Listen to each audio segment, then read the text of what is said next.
Fox Sports. We are Blackboard. We are Southwest. Back in May, your Rangers were swept in Oakland by the A's. And as you look back, it seems as if it served as a wake-up call. Since that series, the Rangers have gone 17-5, winning 7 straight series. Tonight, they return to the scene of the season's biggest speed bump, the Oakland Coliseum. The first of 4 from the Bay Area. The Rangers and the A's be next on Fox Sports Southwest.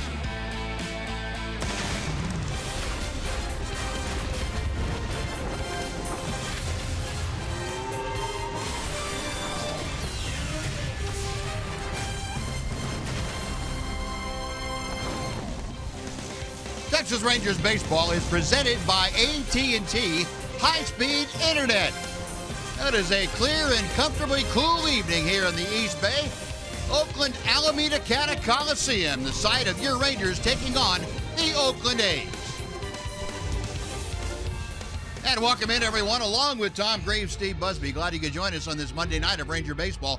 Rangers played well in taking 2 out of 3 from Seattle, and they look to continue that streak here against the A's. As a matter of fact, Tom, Rangers have played well against the Western Division as a whole this year. Yeah, they have, Buzz. You know, we were talking in the pregame show how well the Rangers have played since the last time they were in Oakland. Another way of looking at the nice season the Rangers are having, they've played well within the division. It's tough to win your division to be a contender if you don't play well within your division. They've won 13 of the last 16 games against the West since that bad trip here to Oakland. 8 of 13 series altogether. They played especially well against Seattle and Houston, their 2 closest rivals, but they have to pick it up against the A's. This is a big 4-game series, and it starts tonight. That it does. A little revenge on the minds of the Rangers, trying to make up for that 3-game sweep at the hands of the A's in May. So tonight, it'll be Cesar Ramos making the spot start for the Rangers. We'll come back with the starting lineup to the first pitch right after this.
Pacific Southwest is brought to you by your Texas Ford dealers.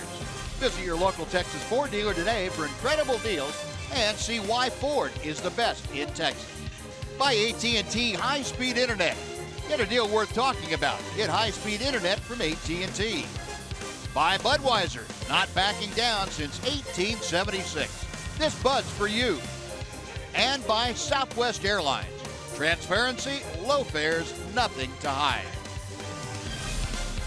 Now, the Oakland Coliseum here in the East Bay, just south of downtown Oakland. A's and Rangers getting set to hook it up in the first of 4 from the Coliseum on this trip.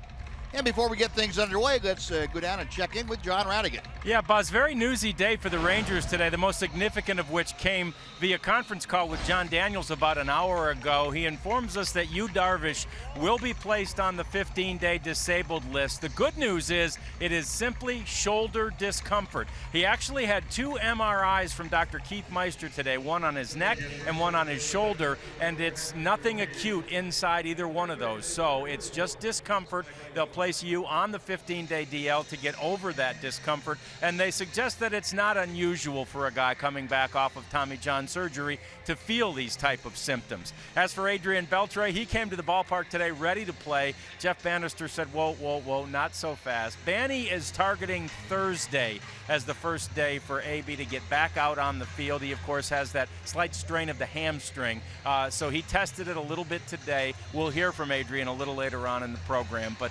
he is getting closer, although not as close as he thinks, to coming back. And finally, Shinsu Chu is back. Jared Hoying was sent out to AAA. Shinsu Chu back, and as you'll see from the starting lineup here in just a couple of minutes, he is starting, leading off, and in right field. Guys, let's get it back up to you after a newsy day down here. All right, John, thanks very much. Yeah, a lot of things going on. Tom's going to tell you about the Southwest Airlines Rangers batting order. Well, Shinsu Chu is back in the lineup. He's playing right field and he's leading off. Ian Desmond is second. Jurickson Profar goes from first to third. Nomar Mazara gets the night off. Rougned Odor is the cleanup hitter. Ryan Rua is fifth. Prince Fielder's the DH.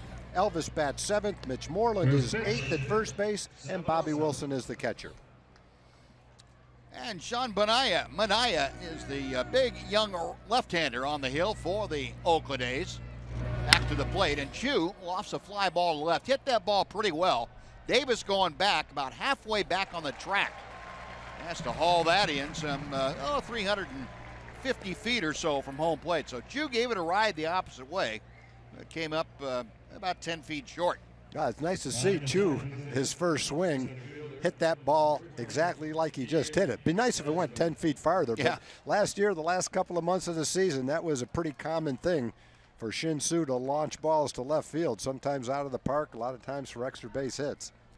And Sean Manaea, the 24-year-old, well above average fastball and a wipeout slider. When he has that working, he is death on left-handers and gives right-handers quite a bit of problems too. Manaea from Indiana, went to Indiana State University, played his college ball there. Originally property of the Kansas City Royals organization. Well, one out here is Ian Desmond, arguably the hottest hitter in the Ranger lineup, batting at .306. And that fastball zipping in at 93 miles an hour for a strike. It is 1-1. Desmond, the team leader with 42 runs driven and 9 home runs to go along with the RBI. That pitch on the outside corner, it's 1-2. See Ian, that on base percentage too, up where you like to see it, especially for your number 2 hitter. He has been extremely good as the number 2 man. Wide at first, it's going to be a foot race. Manaea and Desmond, and the ball behind Manaea.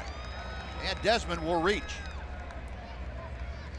Pretty good pitch by Manaea. He got the ball in on the fists of Ian Desmond. But he got it by the first baseman, which meant the pitcher was going to have to cover first base. Batting in the third position. And let's see how he fared. See, the first baseman goes for the ball. Now it's up to the pitcher. The throw just goes off the pitcher's glove, a little bit behind him, but a catchable ball.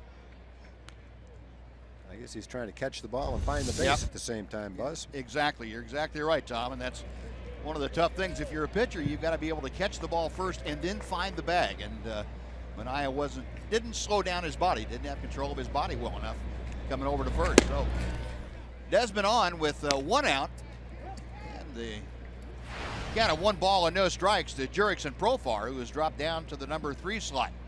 That last play, by the way, ruled an error, I would assume, on the pitcher Manaea. That's what I wrote down.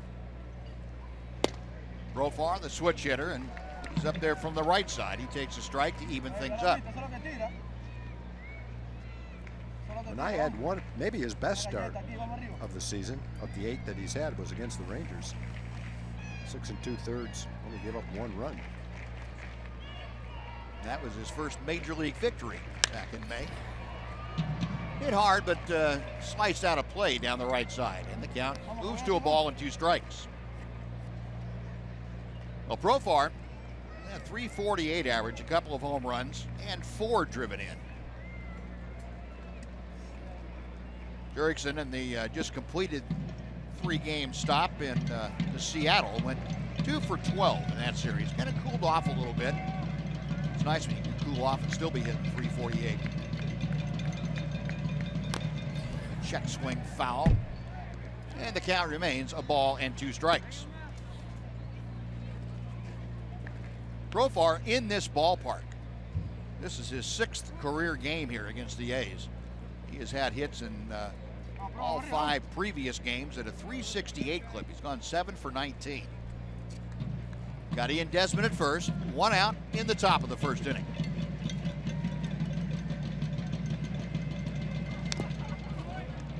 Profar spoiling that slider from Manaea. We'll take a look at the A's defense for you. Outfield of Davis, Crisp, and Smolinski, left, center, and right. Saw Yonder Alonso and Tyler Ladendorf on the right side. Marcus Semien and Danny Valencia on the left side, with Josh Fagley catching tonight for Sean Manaea.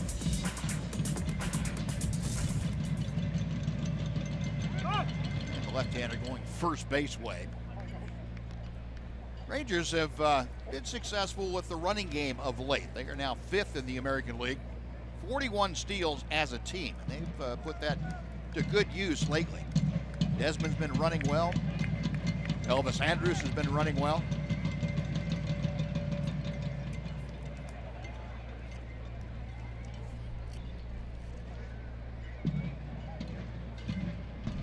Ian with 12 stolen bases comes into the game tied for 4th in the American League. And again, Josh Fagley asked for timeout. Home plate umpire back there tonight, John Hirschbeck, veteran umpire, and he was the one signaling that Josh Fagley had asked for time. Now we're set to go. In the dirt. Desmond got a pretty good jump. Now he's going to get caught in the middle.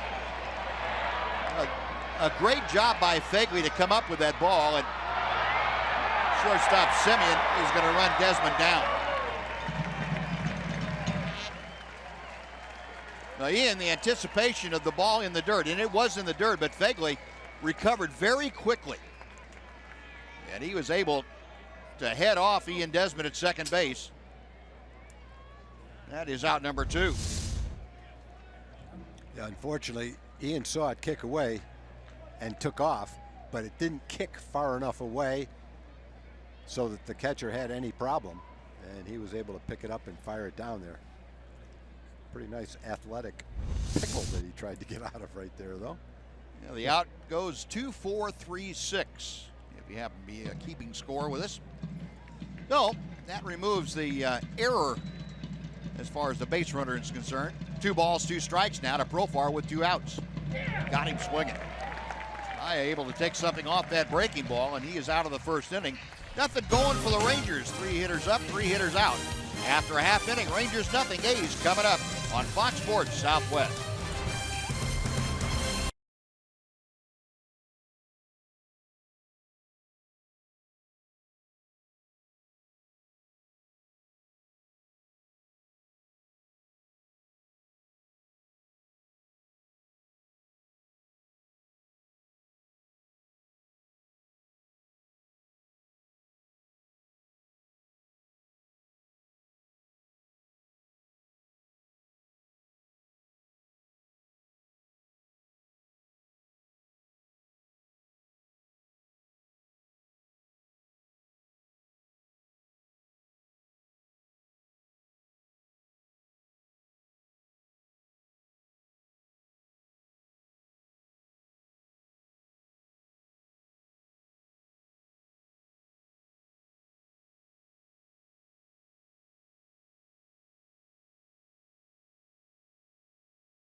Cesar Ramos going to work here in the bottom of the first inning. Coco Crisp leading things off for the A's.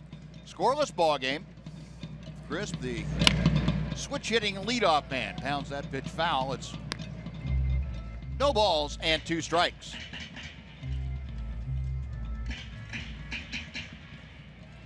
Numbers for Cesar Ramos. This is fourth start, I should say, of the year. 1-2 with a 3.58 ERA. He has pitched very well as a starter for the Rangers this year. Last time out, he was coming out of the bullpen, but he had a 6-inning outing, picking up his victory as a starter. 1-2 to Crisp. Up the middle, that's headed for center field, and Coco Crisp waited well on that slow breaking ball. Solid base hit to get things going for the A's. And we'll take a look at the Ranger defense delivered to you tonight by the New Braunfels Convention and Visitors Bureau. Rua, Desmond, and Chu left, center, and right. Moreland and Odor on the right side. Andrews and Profar on the left. Bobby Wilson is catching for Cesar Ramos. Ramos, the 31-year-old southpaw. First pitch to Marcus Semien is ball 1. Semien having a good power year. He has a dozen home runs, as you can see, and a .233 average with 27 RBI. 2-0. Yeah, Semien is much improved from this point in time last year. He had 15 home runs last year, but he really struggled defensively. But when Ron Washington got there, and basically Wash has worked with him every single day that he's been there, his defense is dramatically improved. He's made 5 errors this year. Last year at this time, he made over 20 errors. Ron Washington in the coach's box down there at third. Wash has had a lot of success teaching infield play. Eric Chavez won Gold Gloves at third base and gave one of them to Wash to show his appreciation for the coaching and the teaching that Wash gave to him.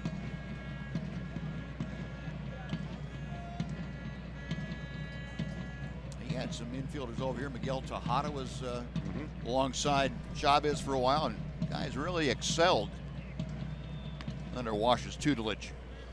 And Semien's a good example of that guy that has a lot of ability, but sometimes from what I understand, the focus was a little bit away from the fundamentals. Wash got him kind of centered back on that. 3-1 is the count to Semien. Now full count. Now the A's coming into play tonight, 12.5 games behind the Rangers. They are in last place in the AL West. Bob Elwin's club just got off a trip that saw them go 1-7. They won their last game in Cincinnati, salvaged that final win. There's another ball right back through the middle. That's into center for a base hit. Stopping at second is Coco Crisp. So back-to-back singles. 2 on with nobody out for Danny Valencia.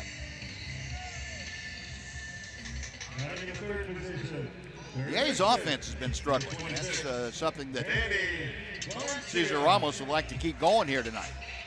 A's scored just 21 runs in the 8 games on the last road trip. That's averaging 2.6 runs per game.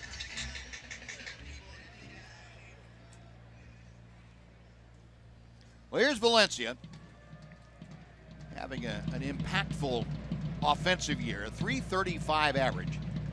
10 home runs, 24 driven in. And Valencia's been a force against left-handed pitching as well. He's at .400 against lefties. He was hot when the Rangers were here last over that 3-game series. Had a good series against the Rangers. He's hot right now.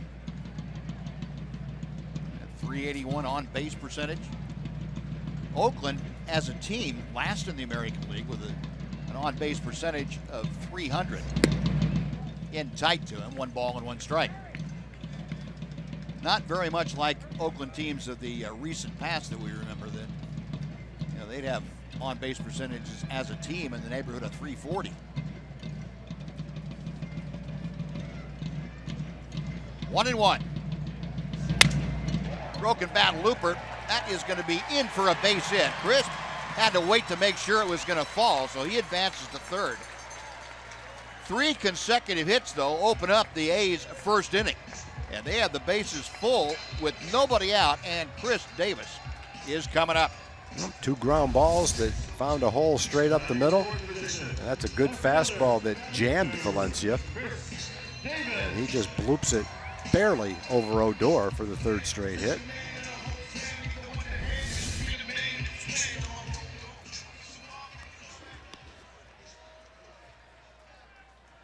So, bases full, nobody out. And here's Chris Davis. Rangers, remember, last time they saw Chris Davis, he was hitting home runs right and left. And there's a swing and a foul tip. Had that 3 home run game against the Rangers. Added another home run the next day. Cesar Ramos in a bit of a spot here early.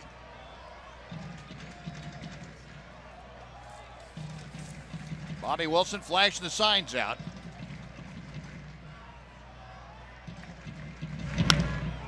Slowly hit Elvis to second, and not nearly in time. They do get the force at second. In to score is Crisp. And on the fielder's choice ground out, the A's take a 1-0 lead.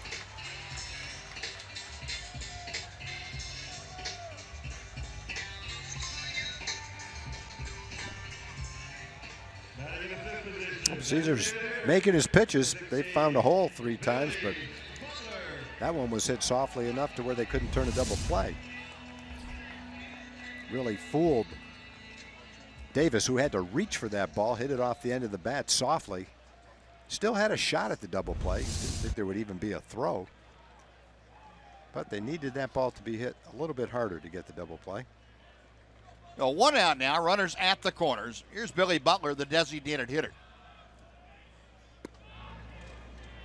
1 ball and no strikes. Butler at 253.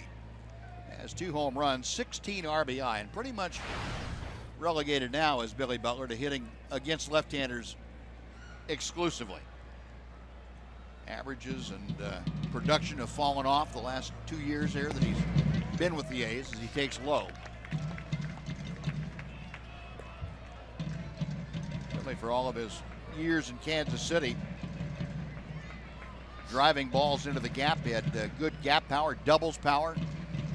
Hit 20 home runs or so and drove in a lot of runs, but hasn't found the going quite that good here in Oakland. 3 balls and no strikes. Well, Ramos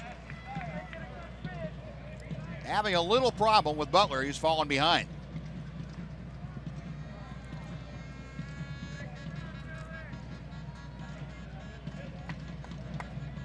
Back to the plate and hits the outside corner. 3-1.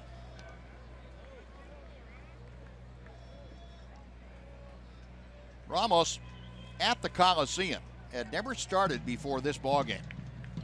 He had 12 career relief appearances in this ballpark and had a pretty good ERA of 2.45. And ball 4 will load him up. The first walk of the ball game. Bases loaded again, and Josh Fagley is coming to the plate. And Cesar Ramos going to get a visit from Doug Brocail very quickly. We talked about that last start. Ramos picked up his only win of the year. That was against Houston. It was some 15 days ago. Went 6 innings. Gave up just 1 run on a couple of hits. And he has already given up a run here and has just 1 out in the first, and the bases are loaded.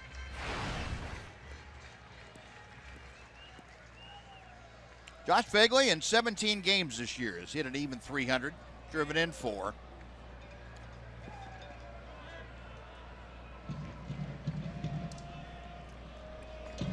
Rangers looking for that double play grounder. One strike on the foul ball.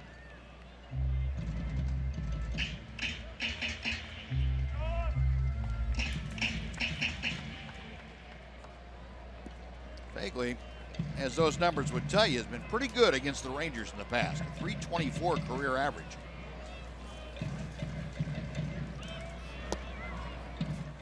Nothing in two as Cesar Ramos pulling the string.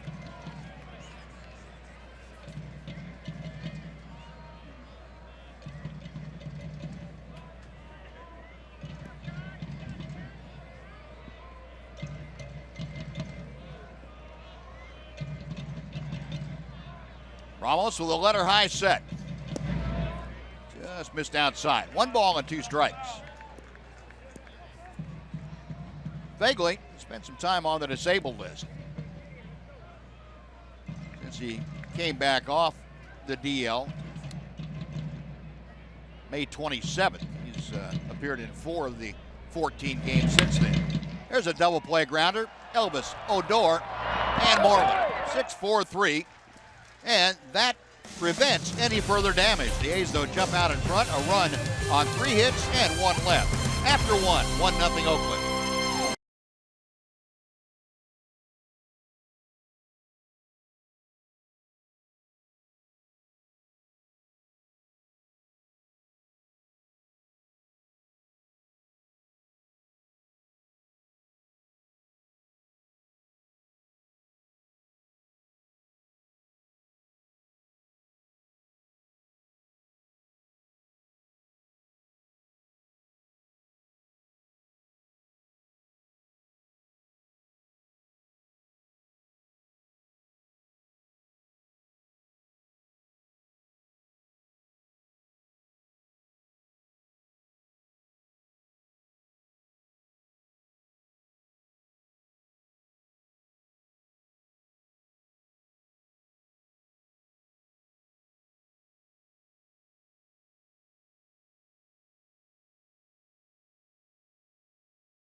The home run challenge, when every home run hit tonight raises $4,400 for prostate cancer research. Now, you can make a pledge by going online to homerunchallenege.org. Join in the prostate cancer research. Rougned Odor takes the first pitch low and outside from Sean Manaea. A's on top 1-0. Odor coming off a game that saw him strike out 4 times for the first time in his career yesterday in Seattle. That pitch high and tight. Rougned again batting in the cleanup spot. This was the result of the shuffle when Adrian Beltre had to come out with that bad hamstring last week at home. 2 balls and a strike.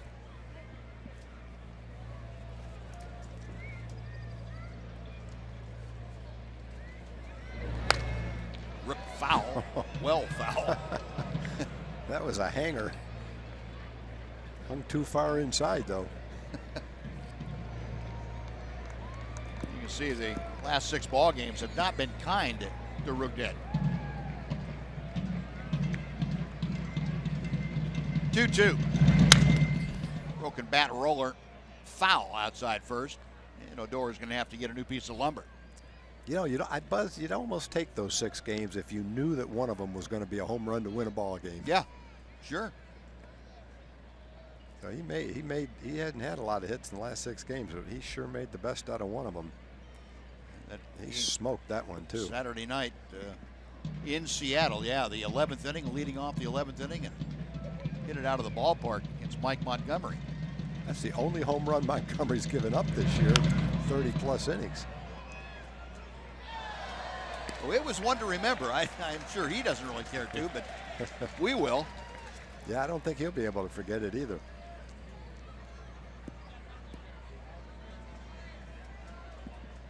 Rougned tied for the team lead with 10 home runs overall, 30 RBI. Manaea back to it. That ball's ripped to center, but diving stop by Semien. What a reaction by Marcus Semien, the shortstop. Well, that's like one of the balls he hit back through the middle the other day. Batting in the 5th position. Rougned waiting to see that on the big board. Let's see exactly what happened. He can't hit it any harder than that. Semien, with quick reflexes and a couple of quick steps, was able to pick that ball. Looked like that was slicing a little bit too. Took it right off the ground, right in the tip of his glove. Nice play. Well, one very hard out. Here's Ryan Rua. 1 ball and no strikes. Rua, 285, 4 home runs, 13 driven in. He has been a fixture in the Ranger outfield of late. He's been a .340 hitter in his last 16 games. 1-1.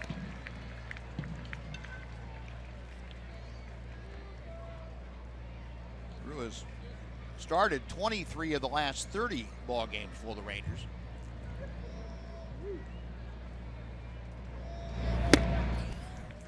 One ball and 2 strikes. Averages against left-handers in the American League. Our Ford leaderboard showing you that Ian Desmond is 4th and Ryan Rua 5th. Averages against southpaws. Got him swinging. Manaea with his 2nd strikeout, and there are 2 gone. We were talking about Manaea the last time the Rangers faced him. That he looks like one of those guys that's a little tough to pick up. The ball comes from behind his body, and he's got nice velocities, 92, 93, occasionally 94-ish. So he's got plenty of velocity, and it just looks like it gets there in the hitter's vision a little quicker, based on them not picking the ball up all that well. Prince Fielder eyeballing that right down the middle. It is 0-1. Fielder, 202 with the average. 5 home runs, 31 driven in. Had a good series in Seattle, went 4 for 11. 1 ball and 1 strike. Talking about the home run that Odor hit in the 11th inning. If it hadn't been for Fielder homering in the 9th with 2 outs to tie the ball game, Rougned never would have had a chance to. 1-2.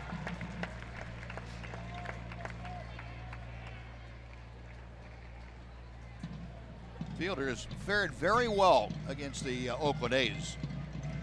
He's hit 19 of the last 20 games against Oakland. That pitch just outside to him to even the count.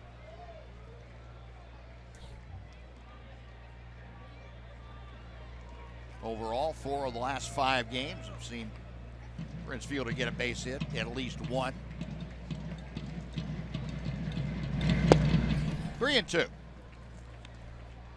So Fielder trying to get aboard with 2 outs here in the 2nd. Elvis Andrus, the Rangers shortstop, will follow.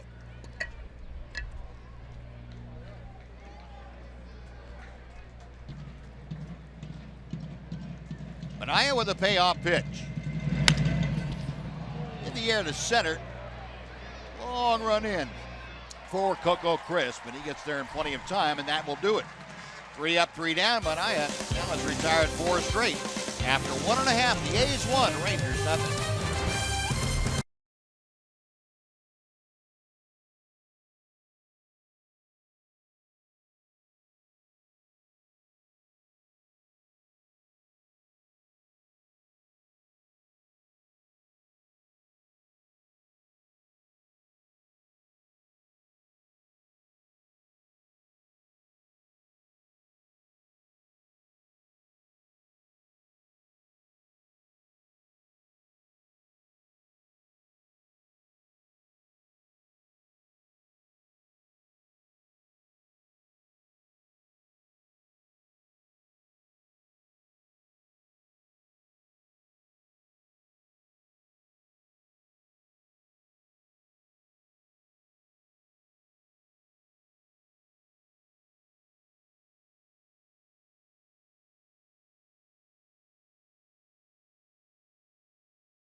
Texas Rangers baseball on Fox Sports Southwest is brought to you by your Texas Ford dealers. Visit your local Texas Ford dealer today for incredible deals and see why Ford is the best in Texas. Now Cesar Ramos back to work here in the bottom of the second inning. It's the bottom third of the A's order to face him. Jake Smolinski, former Ranger, starting things off. Smolinski stands in hitting .270. And he has a base hit to center field. That's the exact same pitch and the exact same ground ball that Coco Crisp hit. Yep. Hanging curveballs out over the plate. That's the third ball they dribbled up the middle for a base hit. Smolinski aboard with the fourth hit of the night against Ramos. Big hanging curveball that didn't do much with it except find a hole with a little ground ball. That was big for him, Cesar, to get out of the first inning with only one run. Minaya has pitched well so far today, pitched really well in 6 2/3 against the Rangers the first game. So it looks like runs will be at a premium tonight, at least based on what we've seen through 2 innings. So to get out of that bases loaded 1-out jam with a double play, that was big. Ramos here facing Yonder Alonso. 1 ball and 1 strike. Alonso, a .250 hitter, no home run, 12 driven in. See, in the last 8 ball games, he has heated things up pretty well, a .481 average. Yeah, his production is probably not going to allow him to remain a regular first baseman in the big leagues. He had 180 at bats and driven in 12 runs with 1 home run. San Diego liked him an awful lot when they had him, and he couldn't find his way into their lineup on a daily basis. No. The A's gave up Drew Pomeranz for him. Pomeranz has gone over to the National League for the Padres. He's 7th or 8th in the league in earned run average. So that was a good trade for the Padres to get a nice starting pitcher. Hard hit, picked off by Moreland to second for 1, back to first. A 3-6-3 double play and a little leather wizardry. Man, that ball was killed. You know, Alonso only hit 1 home run in 180 at bats, but he smoked that ball at Mitch. Fortunately, it was right at him. Mitch didn't have any choice but to catch that ball. He couldn't get his glove. He couldn't get his glove out of the way if he tried to. That shows why Mitch is regarded as such a nice defensive player. Picks it, stays with it. Strong, accurate throw, makes it a simple double play. Second double play turn tonight, and nobody in baseball has turned more double plays than the Rangers. That's 86 overall, and the 77th ground ball double play. Picked it right off his ankle.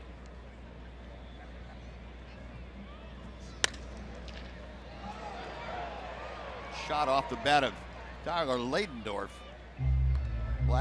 excuse me. Just foul for strike 1. Ladendorf hasn't hit much, so he hasn't been able to get a lot of playing time. But in the series in Oakland earlier against the Rangers, he made some really nice defensive plays. He looks like a very slick fielding second baseman. And Ladendorf just 1 for 21 this year. He's going to have to hit a little bit more than that to get playing time. But if he does start to hit, he'll get the playing time because he can pick it. 1 ball and 2 strikes. That's a nice looking A's uniform with those socks showing. Boy, I like the stripes on those socks with the pants up. That's the old school A's right there. Looks good. Line drive into the glove of Jurickson Profar, and that'll do it. So the easiest ball hit in the inning turned into a single. Double play and a line out. That'll do it. On to the third, 1-0 Oakland.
Take advantage of $10 Tuesdays. Tickets for the Reds-Rangers game are just $10. You can add a $10 meal deal when you purchase them online.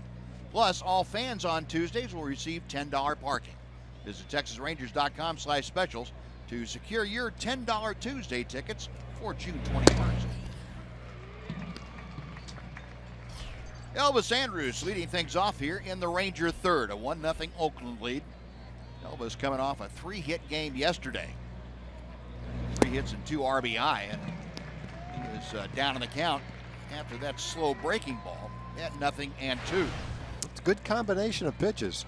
93-mile-an-hour fastball with movement, tough to pick up. A slower slider, and a pretty good changeup. 86-mile-an-hour changeup that he throws. And Elvis reaching out and poking it into the corner in right field. That's going to be extra bases. Smolinski plays the carom. Elvis cruising in to second base with a leadoff double. That's frustrating for a pitcher. It looked like he had that at bat completely in command. Ahead in the count. Tried to sneak a 94-mile-an-hour fastball by Elvis. No balls and 2 strikes. Not even a strike. Elvis poked it down the right field line with some velocity on it. That's pretty nice at bat right there. That's a tough pitch to hit that hard. You see where Fagley had that target that was up and in to Elvis, and he missed by the whole width of the plate, and that happened. And even with the he missed so far, it wasn't even a strike. Yeah. It was about 3 inches outside. Ended up being right in Elvis' wheelhouse. I don't think he would have done that if he did hit the target. Probably not. But it's still nice where that pitch was to be able to do that with it. Well, there's the first Ranger hit of the night. Now Mitch Moreland trying to at least advance Elvis by pulling the ball to the right side. Takes ball 1. Mitch at 221, 9 home runs after hitting 3 in the Seattle series. At 27 RBI, and all of a sudden the power numbers getting up there among the team leaders. 1 ball and 1 strike. Yeah, this would be a fun park to see where Mitch's ball, the long one that he hit, would have gone. It might have gotten up to the windows. Could have. In the front row of the boxes up there behind the seats. Certainly would have been above that first walkway. Yeah, it would have been above the first walkway. Might have hit the windows up there. Breaking ball is a bit low, and it's 2-1.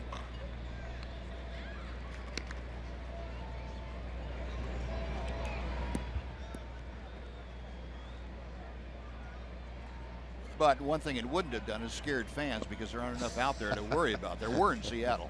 You had people jumping all out of the place, out of the way. But a check of Elvis at second base. 2-2 now. Our TXU Energy power player to watch, the man on your screen right there, Mitch Moreland. 10 career home runs in this ballpark. That's the most by any opponent, or most of any opponent park for Mitch. He's had a couple of 2 home run games in this ballpark. Got him swinging. That tight slider that is so devastating against left-handers. 3rd strikeout for Minaya. 1 gone. Bobby Wilson coming up. The catcher, number 6. Very tough pitch for a left-hand hitter. Twice over the season, left-hand hitters have only hit 152 against Minaya.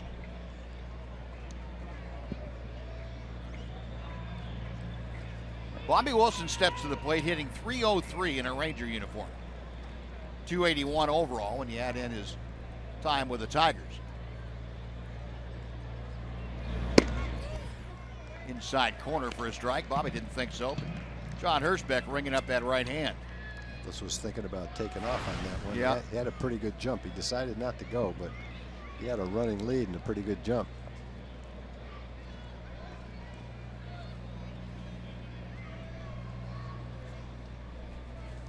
Fagley flashing the signs out. Minaya ready. First 9 hitters, Minaya has only thrown a first pitch strike 3 times.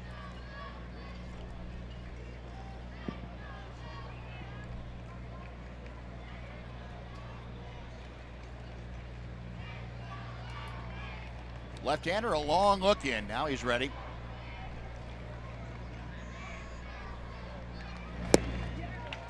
changeup. 0-2. Fastball 93, changeup about 85.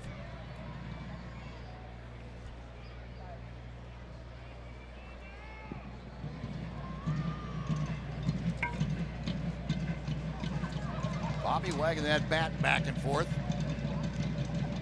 Brings a 3-game hitting streak into play tonight. Got him swinging. Again, taking something off that. Back-to-back strikeouts after the leadoff double by Elvis. And before Shinsu Chu steps in for the second time tonight, let's throw it back to Dana Larson for a Chevy game break.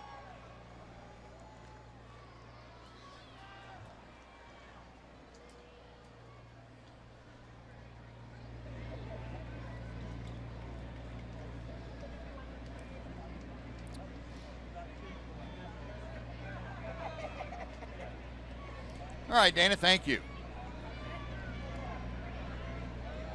Here's Chu back for his first game since being activated from that disabled list for the second time this year.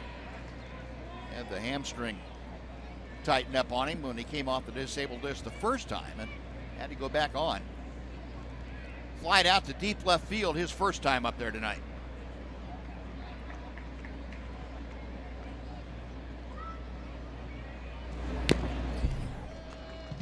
No balls and 2 strikes.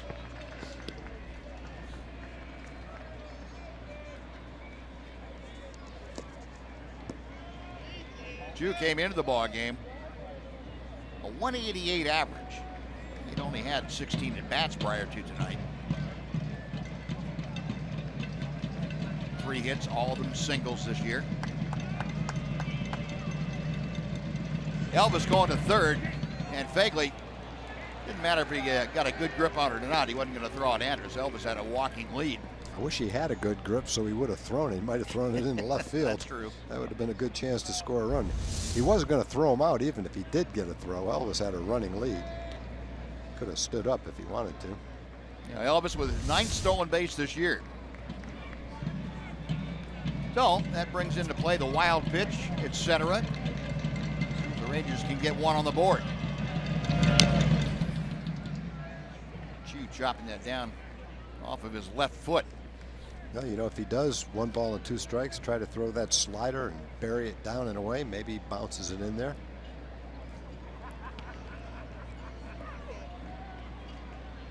Or maybe Elvis will steal home like he did in San Diego last year. Was that last year or the year before?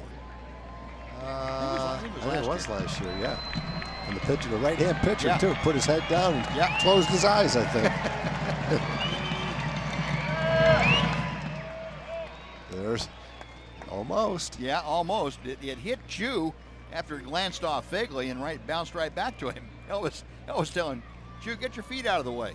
Get your leg out of the way. Let that thing go away. That didn't have to roll too far away, the jump that Elvis had.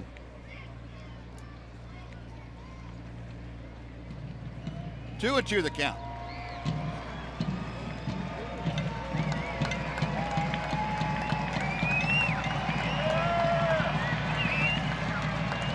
Anaya ready, back to the plate. 3 balls, 2 strikes. Well, Chu, more than most left-hand hitters, has the ability to eyeball that slider and take it. Chu coming into the game had a 188 batting average, but a 458 on base percentage. Walked 6 times, been hit by a couple of pitches. The payoff pitch, outside ball 4. Now Chu willing to take the walk, as that on-base percentage would tell you. He is aboard, and that brings up Ian Desmond. Yeah, Chu's perfect guy at the top of the order. When he's on offensively, taking pitches, driving the ball the other way. We saw it the last 2.5 months of the season last year. He was one of the best offensive players in the league. On base percentage over that time was somewhere around 45%. He was one of the Ranger catalysts coming down the stretch. Yeah, I think for the month of September, his on-base percentage was 51%. That's ridiculous. Yeah. So it's, you know, you talk about the Rangers have been playing great baseball, but that's a key part of their offense that wasn't there. Nice to have him back. Yep. So Chu on at first, Elvis over at third. Ian Desmond, who reached on the error charge to Sean Manaea in the first inning, will step in. I guess the other side of it, though, Buzz, is without that injury, maybe we wouldn't have found out about Nomar Mazara. That's true. So yeah, we've got Shinsu back, best record in the American League, and Nomar Mazara has been a force. So it's worked out well. Now Manaea set to work.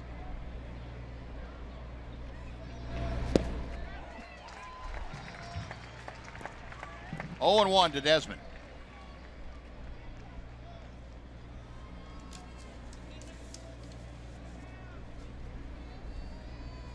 Desmond 4 for 12 in the just completed Seattle series. Had a home run and a double. He drove in 4 in the 3 games. Popped it up. Vaguely off with the mask. Has room and makes the catch. That will do it. So Manaea able to get Desmond to foul out. Rangers leave runners at the corners on a walk and a hit. After 2.5, Oakland 1, Texas nothing on Fox Sports Southwest.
Savings at the ballpark all season long. Bring a Dr. Pepper can to the box office or use the online coupon code Dr. Pepper and receive savings of up to 29% on most Sunday through Thursday games. Visit TexasRangers.com/specials to get your tickets for June 21st and 22nd. Rangers playing the Cincinnati Reds. Interleague play at Globe Life Park.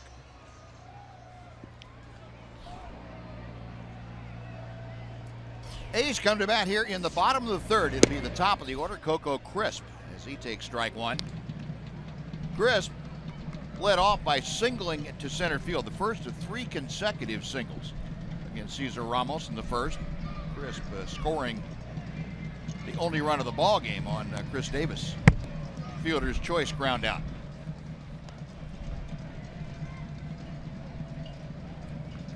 Crisp now at .226 for the season. 5 home runs, and in the last couple of years, he's added the home run. In the last 3 years, he's added the home run to his arsenal in a much more prolific fashion. 1 ball, 2 strikes.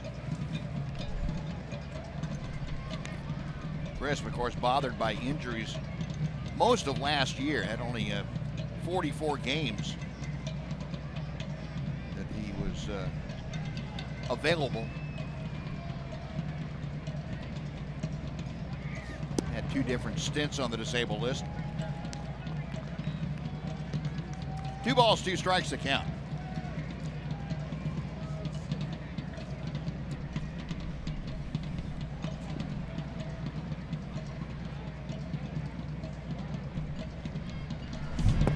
Now 3-2. Ramos has gone from 0-2 to 3-2, and Crisp trying to start off by getting aboard for an inning. Marcus Semien, the shortstop, will follow. 40th pitch of the night coming up from Ramos.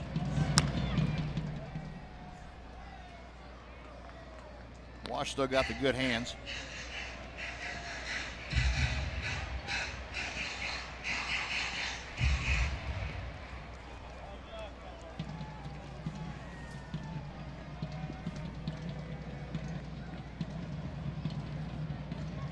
Now another 3-2.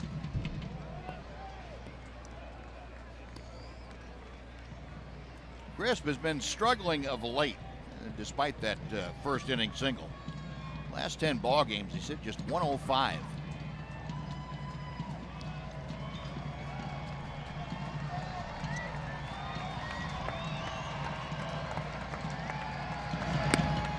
Lost him. Crisp will draw the walk to start off the third. Third straight inning that the leadoff man has reached. Twice it's been Crisp.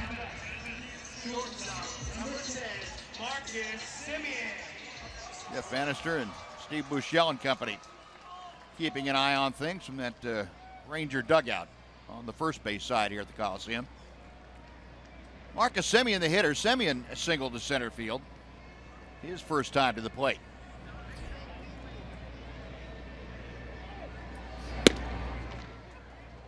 Outside corner for strike one.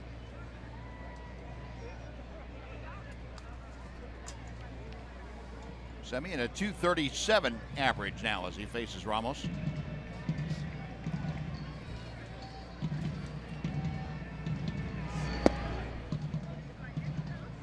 That went right down the middle and changeup. The off speed and a fooled Semien that time. He watched it carefully. He did. He watched it carefully, almost intersect the middle of the strike zone. Ramos checking Crisp at first. 1-2. Rangers really haven't had an answer for Marcus Semien this year. He's reached base safely now in all 4 games. On 5 for 11 against Ranger pitching. Got him swinging. Took something off, and Semien becomes the first strikeout victim tonight for Cesar Ramos. Semien has good power for a shortstop. He has more home runs than the American League shortstop. A little bit prone to the strikeout. That's a good changeup right there from Cesar. Had Semien out in front of it a little bit. No, one away with Crisp still at first. Here's Danny Valencia. Valencia looped a single into center. He got jammed by Ramos in the first, but it turned out well for him. Takes a strike on the inside corner.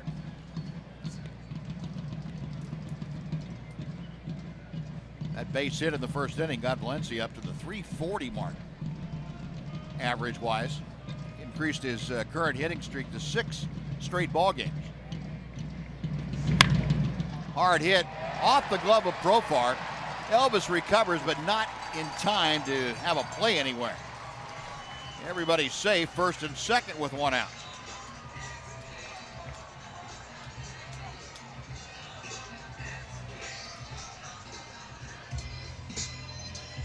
It's a hard hit smash by Valencia. And, you know, over the last 5 years, you get so spoiled watching Adrian play third base. You just see that kind of a ball, a difficult play, and you just know Adrian's going to make that play. But normal third basemen have a little bit tougher time with it, especially someone who hasn't played third base. Not an easy play. A hooking one-hop smash. Jurickson got his glove on it, but couldn't squeeze it in the glove. We're still waiting to hear how they have scored that. So 2 on with 1 out. Here's Davis. Grounded into a fielder's choice his first time. Called it an error, I think. He called it an error. It's a tough error.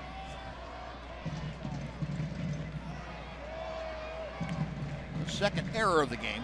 Each team with a miscue tonight. Chris Davis on that fielder's choice grounder drove in his 38th run of the year. He takes low, 2 balls, no strikes. Mentioned that 3 home run game that he had here against the Rangers. 5 out of 9 in that 3-game series. 4 home runs. He drove in 8 against Texas pitching. That ball is ripped to left field. It's over Rua's head, and it is gone. Had to wait for a second to find out. Third base umpire Toby Bassner went out there and gave the home run sign. Chris Davis has done it to the Rangers again. It is a 4-0 Oakland lead. It's a turn of events. You know, the one-hop smash, if Jurickson catches it, he turns it into a simple double play. As it is, it's not turned into a double play. Davis gets a pitch near the middle of the plate and hits it out of the ballpark. Hadn't hit a home run in 10 games. He's back on track with a long ball now.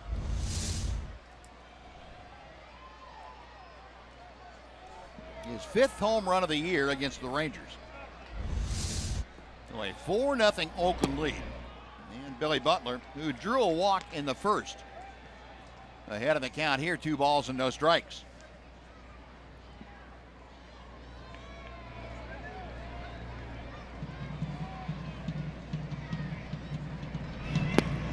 And Ramos misses again, 3-0. Now Chris Davis, 15 home runs now, a third of them against Texas. Home runs going back to August of last year. Davis tied with Nolan Arenado. Chris Davis, 35 home runs in that time span. Billy Butler draws his 2nd walk of the night. A third of his home runs have come against the Rangers in 11 at-bats. Now the catcher, number 19,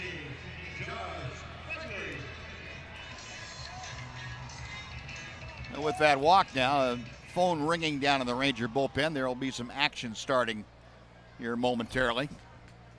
Josh Phegley grounded into a double play back in the first inning. Couldn't get the changeup, 0-1.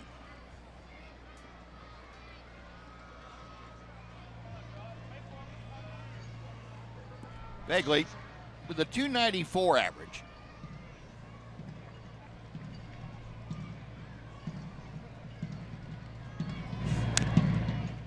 Now finds himself down in the count. No balls and 2 strikes.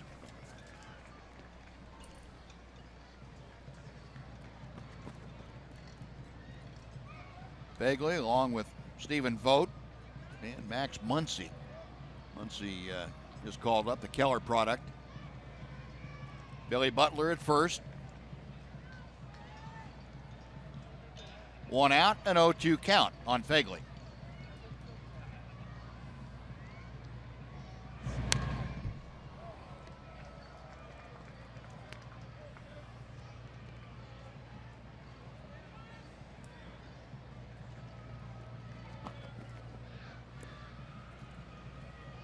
Cesar Ramos about ready to throw his 59th pitch of the ball game. He has 1 out here in the 3rd inning.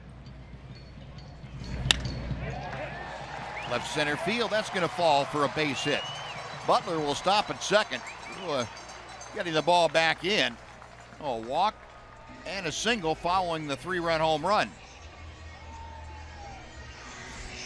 Now right fielder, number 5, Jake Smolinski. Well, first and second, that'll bring up Jake Smolinski. It'll also bring a visit from Doug Brocail once again.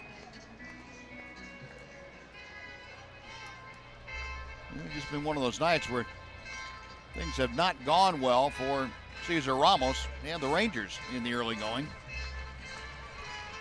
Probably hasn't had the location that he would like to have had tonight.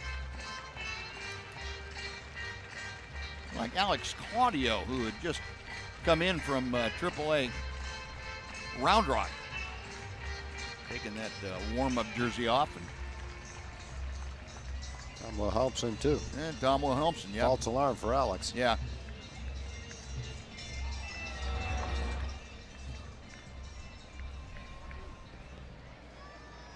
No, 2 on with 1 out. Jake Smolinski And a single to center, his first time to the plate.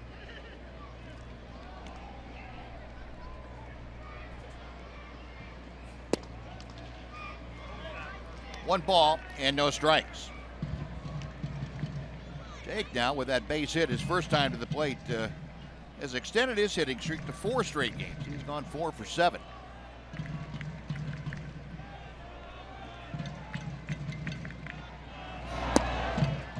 A little bit low, 2-0.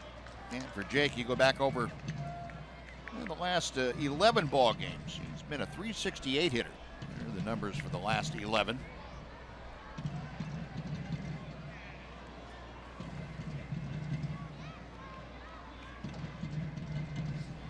Two-0 pitch from Ramos.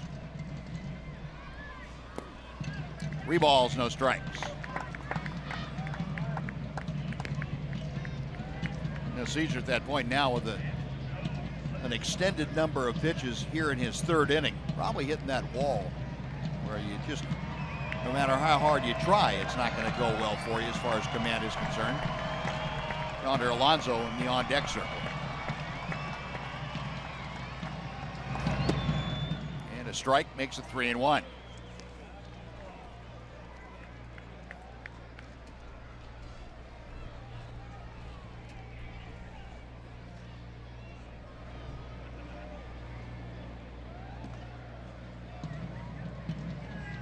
Six strikes, 27 balls out of the 63 total pitches for Ramos. He loads them up. It's the 3rd walk of the inning, the 4th walk of the game. Still just 1 out, and Alonso coming up. Now batting first baseman, 17, Yonder Alonso. Yonder Alonso ripped the ball right at Mitch Moreland his first time up, turned it into a double play. Hey, you go back to Valencia's at bat. If that one hop, hard hit ground ball to third is caught and turned into a double play, the Rangers be at bat right now. Yep.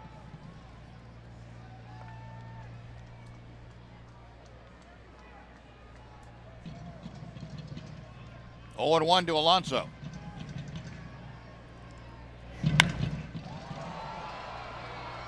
Tagging at third, Butler. Rua with the catch. And the throw over everybody. Now they've got a rundown between first and second. That's Smolinski, and they're going to tag him out there. Now the run scores on the sacrifice fly. It ends up being a 4-run inning for the A's. They leave 1.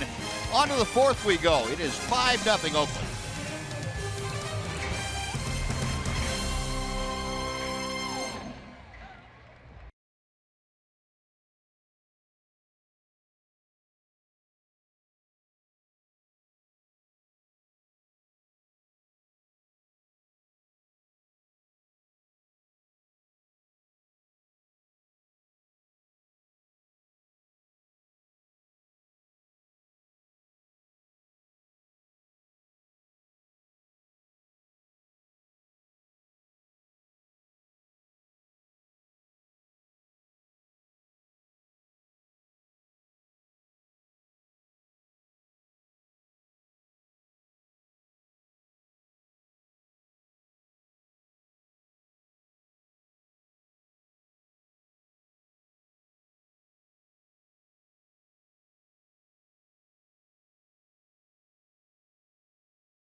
your coverage of baseball is brought to you by T-Mobile.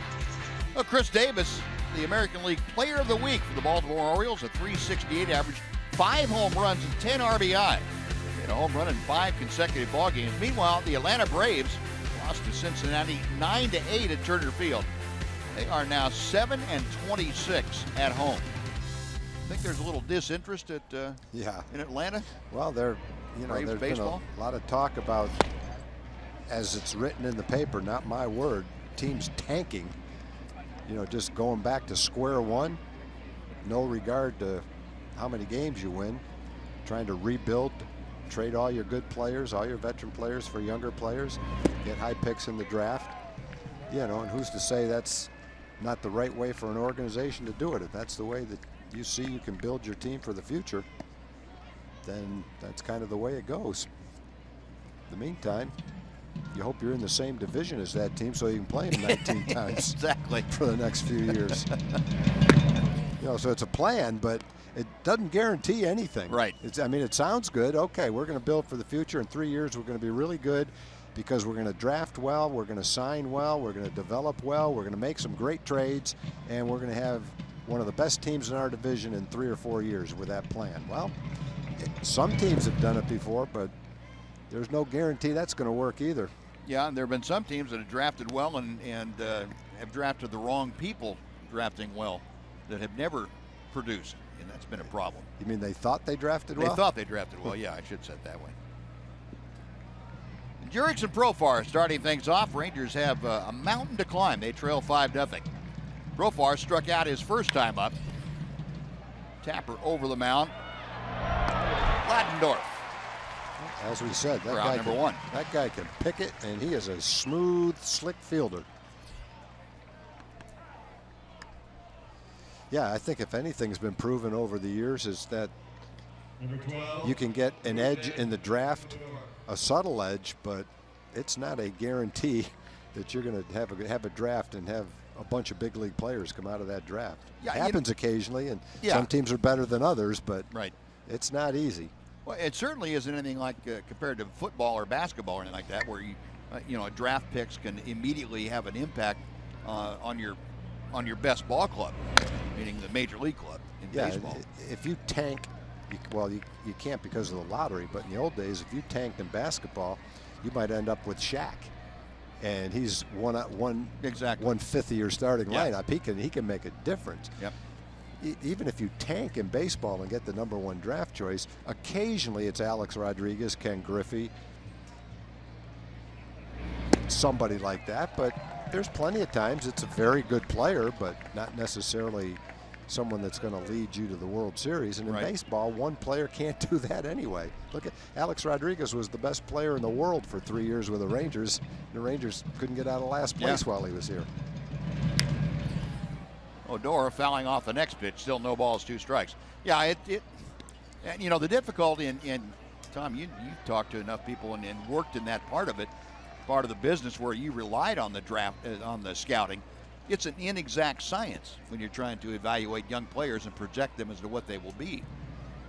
Yeah, you better do what the Rangers have done so successfully. You better supplement the draft with international signings. Sure.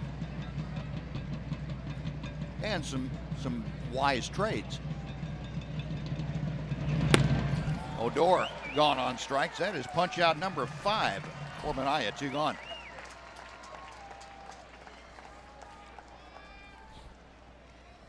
Well, it's a quick reminder to if you want to meet Ranger Ryan Rua and Rangers captain, you can come on out the 22nd of June to the Whataburger on Northwest Highway in Dallas. Don't miss this chance to win some great prizes and meet Ryan Rua, the Texas Rangers and Rangers captain, at Whataburger. Just visit TexasRangers.com/appearances for more information. And the aforementioned Ryan Rua takes inside for ball 1. Rua went down swinging the first time that he faced Minaya. I think Sean Minaya saves his best for the Rangers. At least he has this year. He's definitely looked very good against the Rangers.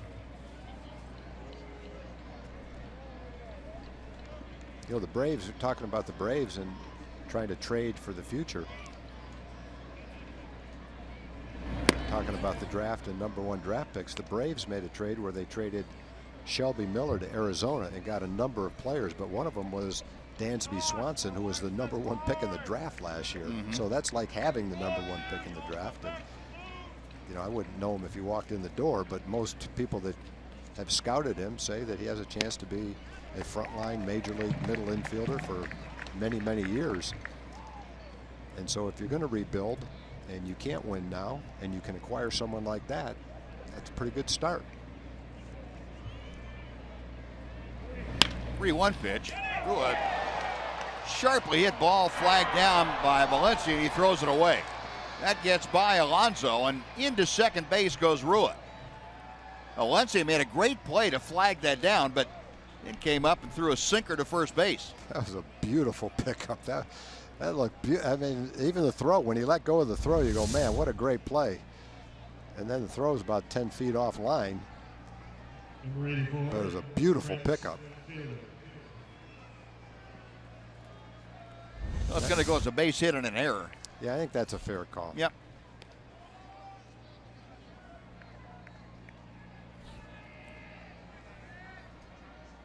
The second error of the night, charged to the A's. 1 on, 2 out for Prince Fielder. Prince flied out to center field his first time up. That was back in the second inning.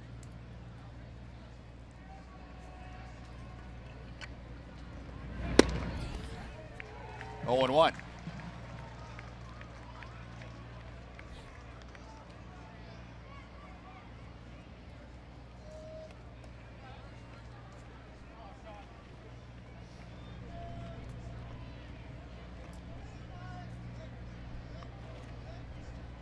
Josh Fagley recycling the signs now. Manaea says okay.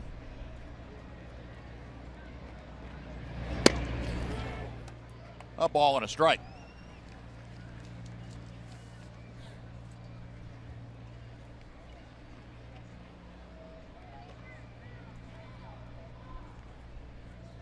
Prince, who had a season high 3 hits against the Mariners in Saturday's game, including that game-tying home run. He was feeling much better at the plate, but it was still at bat with him. It's not really locked in the way he hopes that it will be.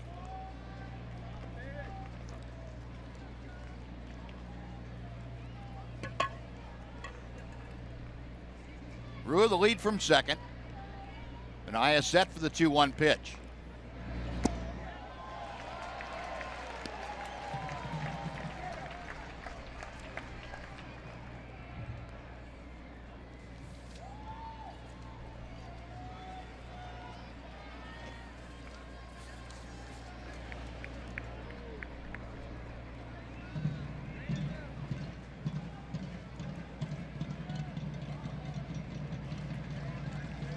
Now the left-hander's ready.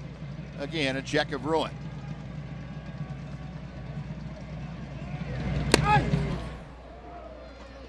Almost hit him. It did hit him. Got his jersey.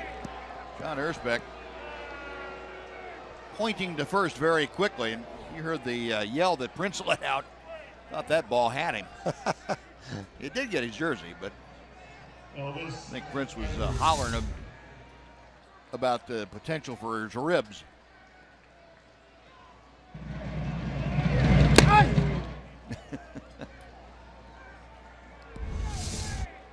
No, 2 on with 2 out. Elvis Andrus now coming up. Elvis had the first base hit against Manaea as he popped a double down that right field line.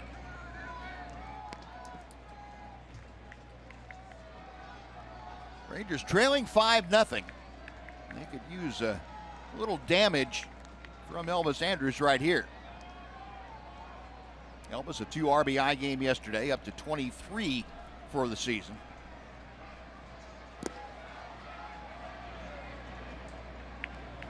One ball and no strikes.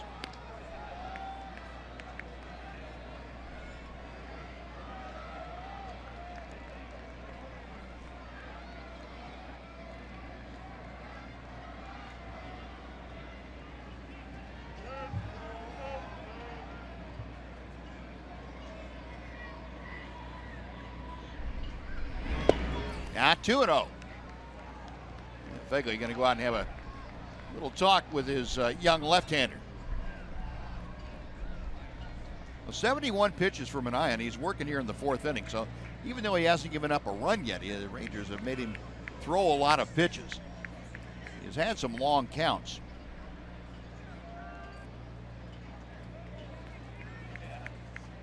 Ryan Rua at second. Prince Fielder at first. Elvis wagging that bat back and forth as Manaea sets. There's a base hit to left field. Rua being waved around third. There will be no throw by Davis, and the RBI single from Elvis Andrus. That's his 5th hit in the last game and a half. It's also his 3rd RBI. It's now a 5-1 Oakland lead. Yeah, that ball was really hit well, too. He got out in front of that ball and hit it right on the nose to go along with a double that he hit down the right field line solidly. Fastball in.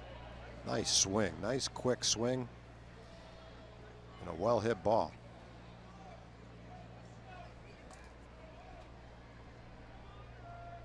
Well, the Rangers are on the scoreboard. Kurt Young, the pitching coach, out to have a little chat with his battery.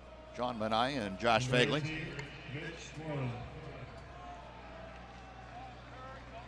Elvis showing Hector Ortiz exactly how he did it with those quick hands.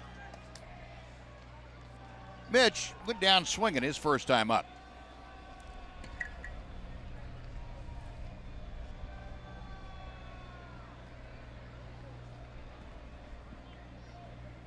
Moreland yesterday, remember, against Wade Miley, the left-hander. Took him out to left center field into the bullpen. That's going all the way to the backstop. Fielder to third, Andrus to second on the wild pitch. Well, now a little blooper.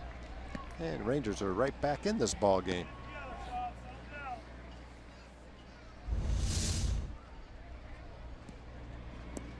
Slider's about 3 feet outside. Yep.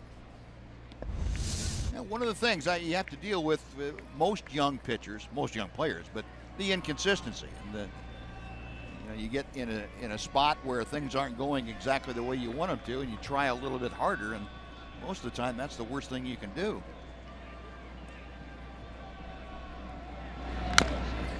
One ball, one strike. The old adage about trying easier, and that's what it comes down to. It's that 5-game hitting streak. He has been swinging a hot bat. A lot of extra base hits, too. All but one of his hits in that span going for extra bases. Got Fielder at third, Andrus at second with 2 outs. A 1-1 pitch. Ripped to right, but pulled foul. That had some sound to it. Yep. His fastball has lost about 3 miles an hour, too.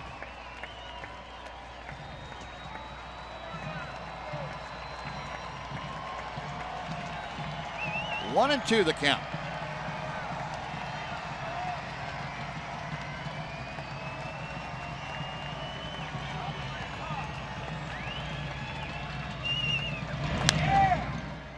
Right into the teeth of the shift for Latendorf. That'll do it. Rangers do get a run. They get a run on 2 hits and an error and leave 2. After 3.5, it's the A's 5, the Rangers 1 on Fox Sports Southwest.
Foundation and Medical Center Arlington on Sunday, September the 4th for the 5th annual Rangers Labor Day race. Enjoy a scenic 5K course that finishes on the field, or bring the whole family for a 1K fun run. Visit TexasRangers.com/race and sign up today. Tyler Ladendorf leading things off against Cesar Ramos. They're back out after a rough third inning, and his first pitch is ball one. Ladendorf hit the ball right on the button, but lined to Profar to end the second inning. Elvis up quickly and throwing, gets Ladendorf by a step. One gone. Elvis, who drove in the Ranger run with a base hit in the fourth, handles that first ground ball. And it takes the A's back to the top of the order for Coco Crisp. Crisp has been aboard twice tonight. He has scored each time. And a base hit in the first, a walk in the third.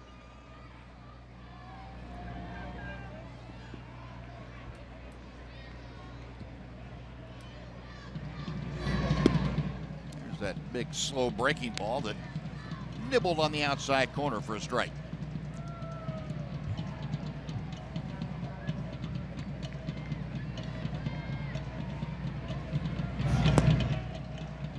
One and one now. Saw Crisp get his foot out of the way on that one. He's tough to hit. 572 straight games without being hit by a pitch. I'm no target. Yeah. To right field. Chu, 2 steps to his left. 2 gone.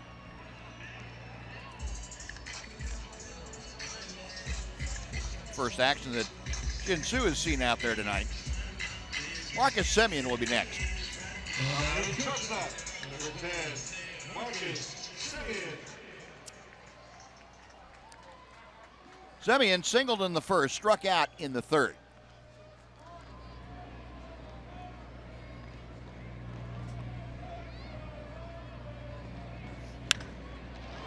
To center field, and Ian has to pull up on it. Desmond playing it on a hop.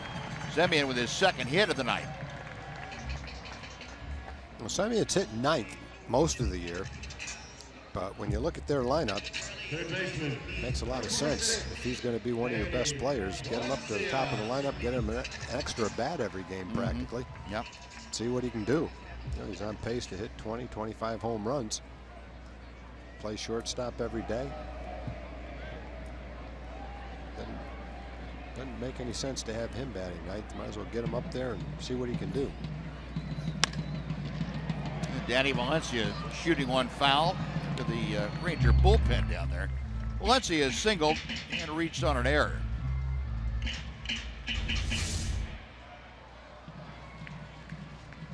Very quick protector of the bullpen down there. The Phantom. Oh, there he is. Came out of nowhere and took care of the guys.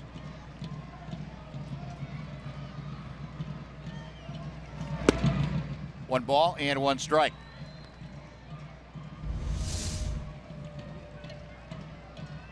There we go. Jake says, yeah, that's nice play.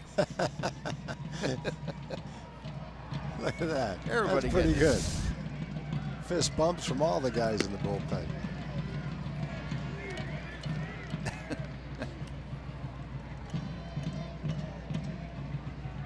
All in a day's work.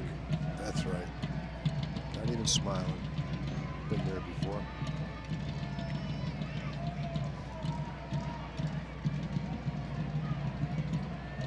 Ramos sets a check of Semien at first. He's on the move. The pitch is swung on and missed. The throw not in time. Semien had a huge jump. And not much Bobby Wilson can do about that. Semien with his 5th stolen base of the year.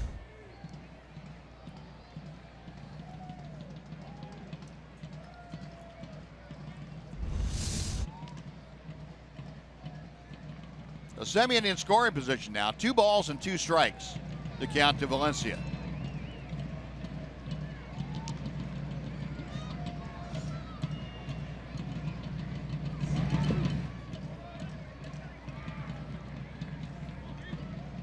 Full count. Bobby Wilson making sure that ball didn't get to the backstop. Valencia trying to keep this fourth inning alive for Oakland. Chris Davis, who already has driven in 4 tonight, is in the on-deck circle. Marcus Semien out there at second. Payoff pitch from Ramos. Base hit left center field. Semien will score. Valencia with the RBI. It is a 6-1 Oakland lead. Well, the stolen base pays immediate dividends for Oakland.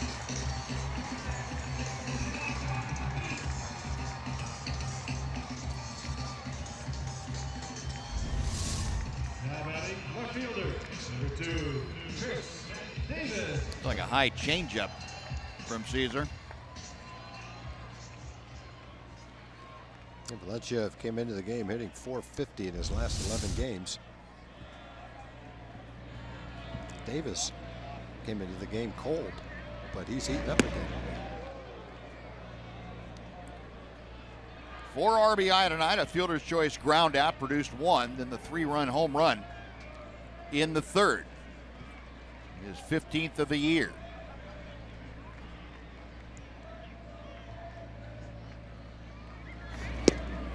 Two balls, no strikes.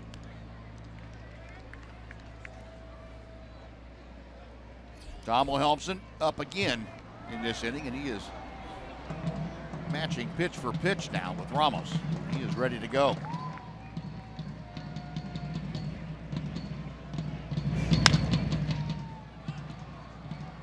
Foul ball makes it 2-1.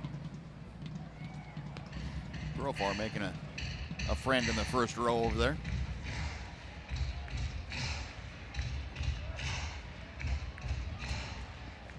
An excited little guy. Yeah, Jurix is my favorite player on the other teams.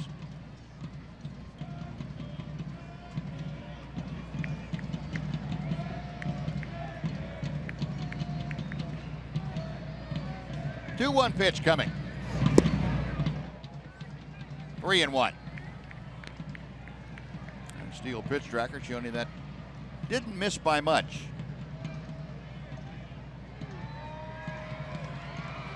Ranger infield pulled a few steps around to the left. Chris Davis. Cesar Ramos trying to find the exit to this inning.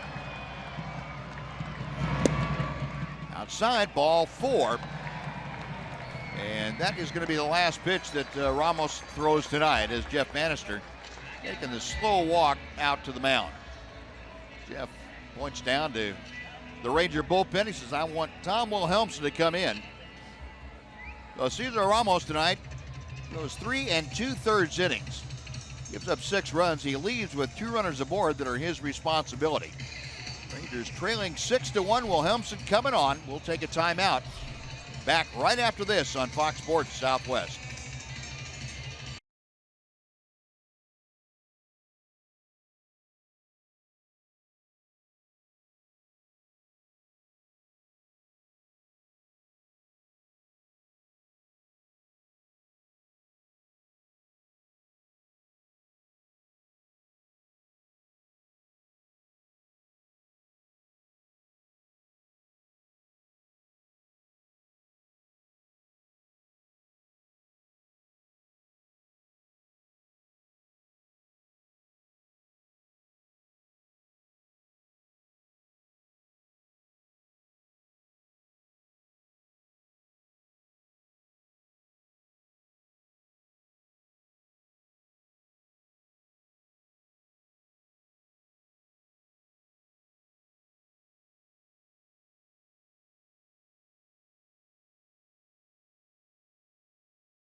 wants you to show your Bear pride.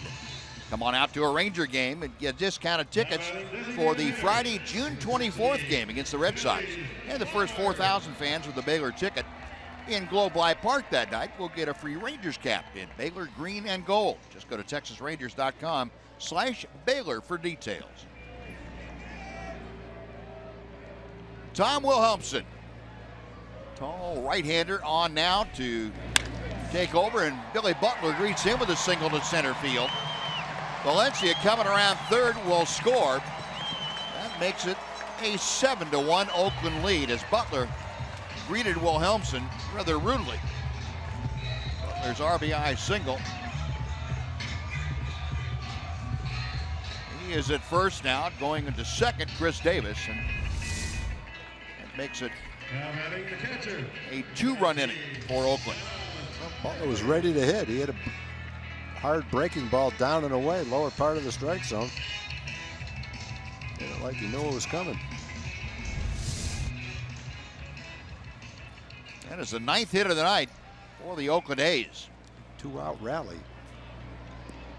Chris popped up to right field. 2 outs, nobody on. Single, single, walk, single. Josh Fagling takes a strike from Wilhelmsen. Fagling has grounded into a double play and singled to left field.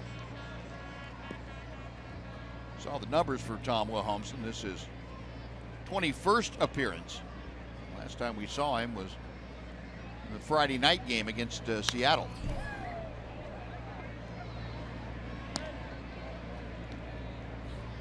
Nothing in 2 to Fagling.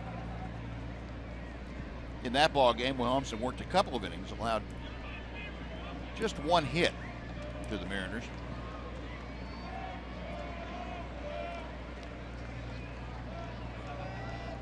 The 0-2 on the way.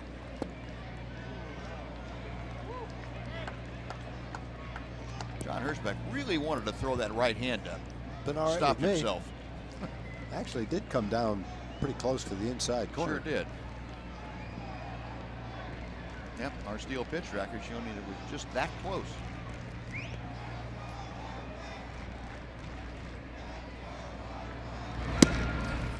Two balls, 2 strikes.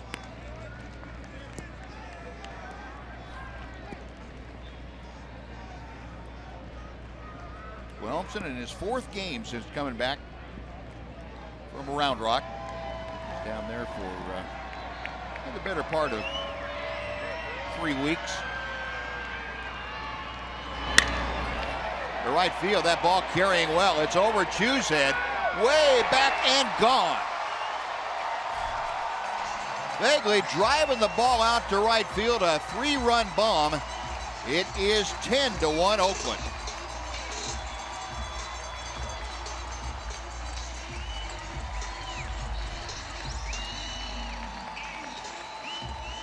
A's are going to score more runs tonight than they scored on their last road trip. Yep. They're averaging under 3 runs a game on that whole road trip. Making up for it tonight.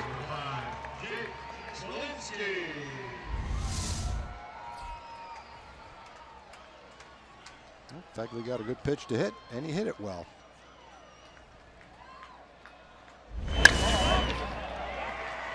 And now first ball swinging, Jake Smolinski. It's his 2nd hit of the night. So the A's coming out swinging the bats here in the first 4 innings. Josh Fagling with an opposite field 3-run home run. That's a very strong man to be able to do that here at night. Ball doesn't carry all that well, but Fagling said, sure it does. I'll show you. Pretty well hit ball for a guy who hadn't hit a home run yet. Yonder Alonso with his 3rd at bat, 0 for 1 officially, and a sacrifice fly in the 3rd inning. Grounded into a double play in the 2nd. Now the A's sent 8 men to the plate in the 3rd. Put 4 on the board. They have put 5 on the board here.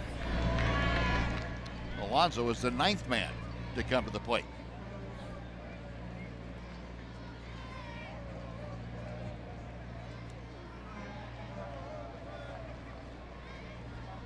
How about that? 10 runs tonight, 8 runs combined the last 4 games for Oakland.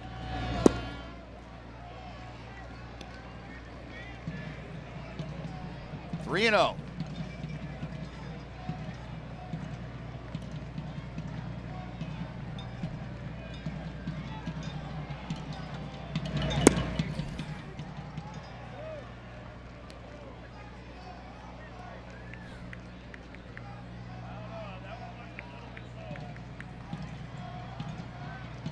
That home run, by the way, allowed by Tom Wilhelmsen, the 7th he has given up in just 21 innings this year. And a 2-hopper out to Odor. That will put an end to the 4th inning, but 9 men come to the plate, 5 of them score. And we will head to the top of the 5th inning. It's 10-1 Oakland on Fox Sports Southwest.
By Southwest Airlines. Transparency, low fares, nothing to hide. And by Mazda. In every car we make, you'll see why driving matters. A beautiful shot of the darkening skies out to the west. Sky's kind of darkened here on the Rangers, starting in the 3rd inning. Beautiful shot. Oakland Coliseum. Bobby Wilson attacking a high fastball, drives it deep to center, but that ball dies out there into the glove of Coco Crisp. Now 385 feet from home plate for out number 1. And we'll take a look at tonight's Kubota power stats, including tonight. Sean Manaea, in 2 starts against the Rangers this year, a 1.76 ERA. He's only given up 2 runs in 10 2/3. Rangers have hit a robust 184 against him. Not. He has been good. Very good. Shinsu Chu with his 3rd trip to the plate. First 2 resulted in a walk and a flyout. Yeah, when you watch him pitch and you see his pitches, you can see the potential. He was a high draft choice. Kansas City drafted him. Well-regarded college pitcher, and you can see the stuff that he develops at a normal rate over the years. He can be a very successful pitcher. Yeah, still only 24.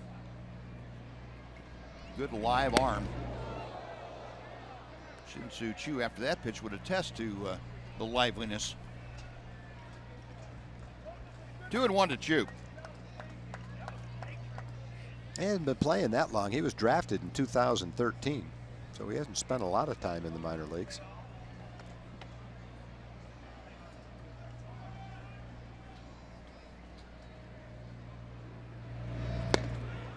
Two and two. Yeah, I think your observation about it must be tough to pick up. You see a guy like Chu go after a pitch up and not be able to catch up with it. I got to tell you, the radar gun reading isn't 97. I tell you, it's pretty tough to get a good read on. Mm-hmm.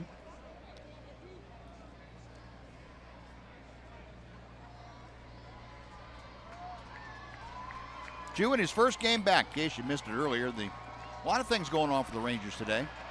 Chu activated back in the lineup. Jared Hoying sent back to AAA to accommodate that. Yu Darvish placed on the 15-day disabled list. Stiffness in the neck and shoulder. No structural damage apparently, but you can give him some time down to make sure that everything is properly maintained. And Alex Claudio called up to take his spot on the roster. 3-2 to Chu.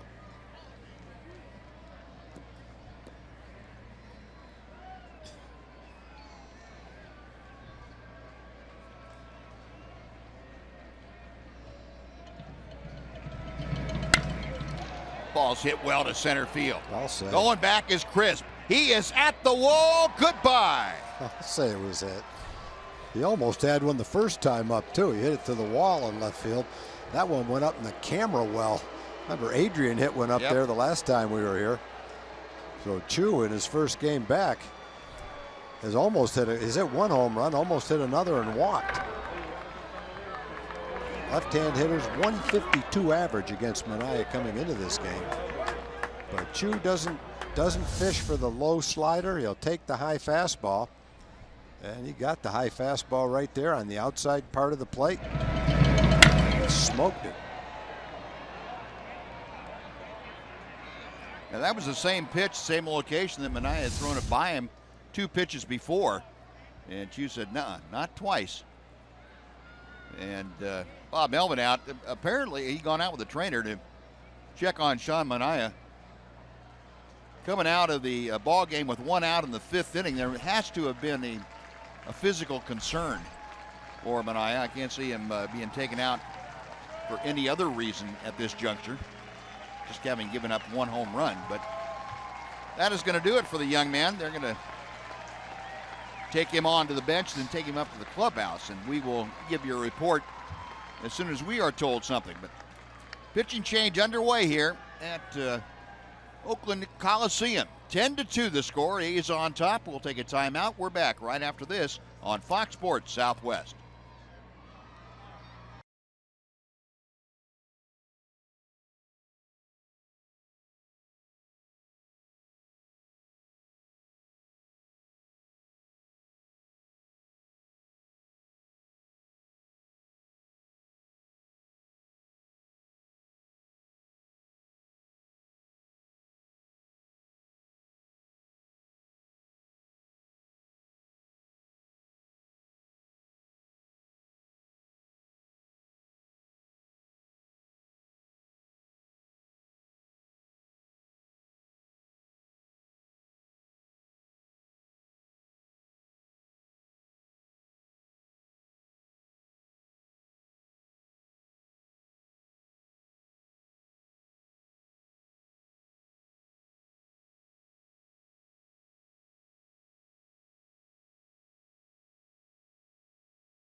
Sports app. Get highlights, interviews, injury updates, scores, instant alerts, and your favorite teams and rivals. You can download it now at the iOS App Store or Google Play, or visit foxsports.com/app. Shinsu Chu with his first home run of the year, and it was a bomb. Dead center field, and that spelled the end of the night for Sean Manaea. We'll let you know because Manaea left with a 10-2 lead and 1 out in the 5th inning. And Daniel Coulomb, who has come in to replace him, will get all the time that he needs to get loose. So there was an injury concern. Coulomb, his 7th appearance of the year, an ERA of 4. League hitting just .188 against the left-hander. He's a 26-year-old southpaw. Coulomb originally in the Dodgers organization. Came over to Oakland last September. The deal for basically was sold, a cash transaction. 5 games last year with the Dodgers, and pitched in 9 ball games for the A's going down the stretch. Had a .352 ERA. Coulomb out of the St. Louis area.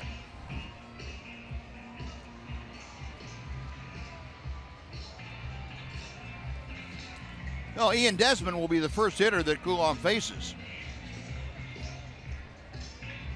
Desmond tonight fouled out and reached on an error. And Manaea 4 1/3 innings of work. Allowed 4 hits and 2 runs.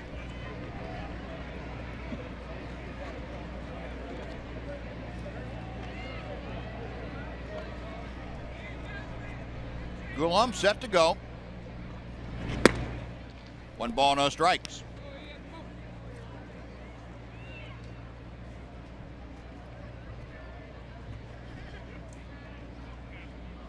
Manaea did have 5 strikeouts in his 4 1/3. 1-1 to Desmond.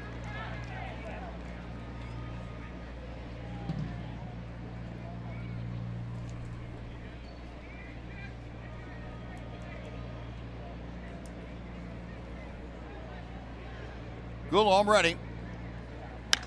And Desmond skies to right field. Smolinski having to go back a little bit as that ball carried. The wind swirling a bit here, it appears. And that is out number 2.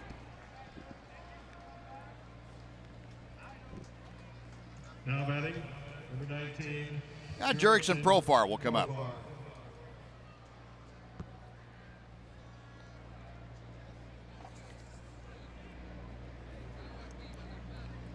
Jurickson has struck out and grounded to second base.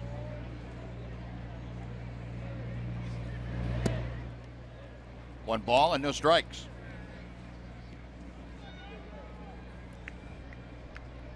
Coulomb, a 17th round pick by the Dodgers back in 2008, but he did not sign then. Dodgers tried him again, 25th round of the 2012 draft out of USC. Decided to sign then.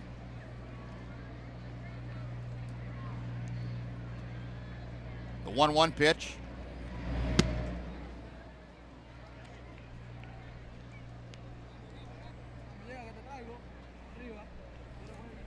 Coulomb, not a big guy, 5'10", goes about 185.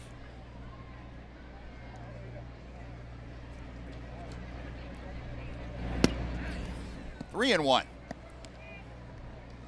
No, Profar trying to get aboard to extend this 5th inning for the Rangers. Rougned Odor will follow Jurickson.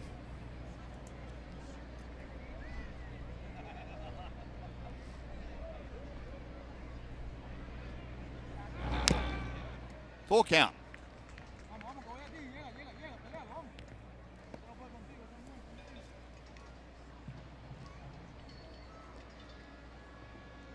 Had a hushed silence just fall over the Coliseum as the Golden State Warriors, playing right next door, went down to defeat tonight. Cavaliers beat them. Yep.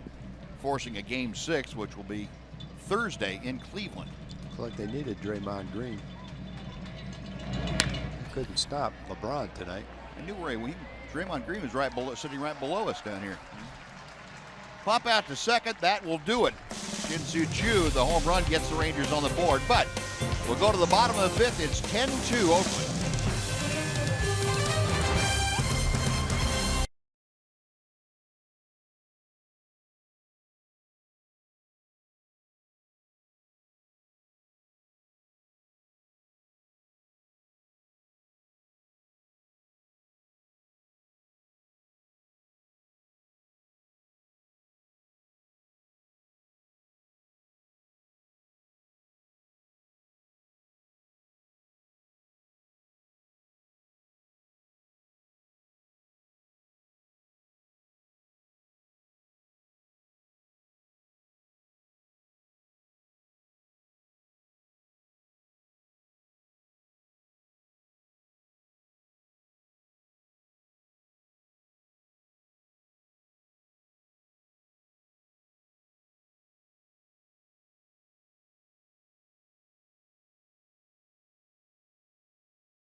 In Oakland, California, Rangers on the short end. Adrian Beltre getting closer to coming back. Today he went out and tested that injured hamstring. I asked him, are you sure when you're testing it you're not going to re-injure it? That's why I don't want to push it too much, because I just want to see some improvement. I don't want to test it to see if I'm 100%, because I know I'm not. So I just want to be able to find out if it was a little better than what it was the day before. And he probably won't be 100% on Thursday, but that's the target day right now, guys. Jeff Bannister saying he'd like to get AB back into the lineup on Thursday. Just give him a couple of more days to get at least closer to 100%. All right, John, thanks very much. Yeah, that's... Well, based on him, the way he came out of the game immediately, being able to play on Thursday, I'm pretty happy with that. Hopefully that'll be the case. Profar, tough play in the throw offline. Ladendorf is aboard to start off this 5th inning. Yeah, throws like that are tough. When you haven't played much third base and you've been used to playing shortstop and second base, that's a tough play. Tough hop. You know you don't have much time. Ladendorf can run. You've got to get rid of the ball quickly. Kind of back on your heels. That's a very, very tough play. No, that's going to be a base hit.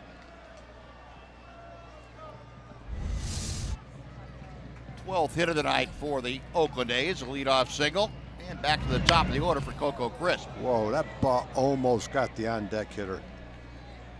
Marcus It Semien went right over Simeon's head. He dropped straight down, didn't he? Boy, I'm glad he was watching. If he was taking his swing and not watching, boy, you don't feel like you're in danger when you're standing way back there. I don't know how he fouled the ball off that far. It's about as late as you can swing at a ball and still hit it. Yeah, you're right. You are right. When you're standing there, you feel pretty safe. Not anymore.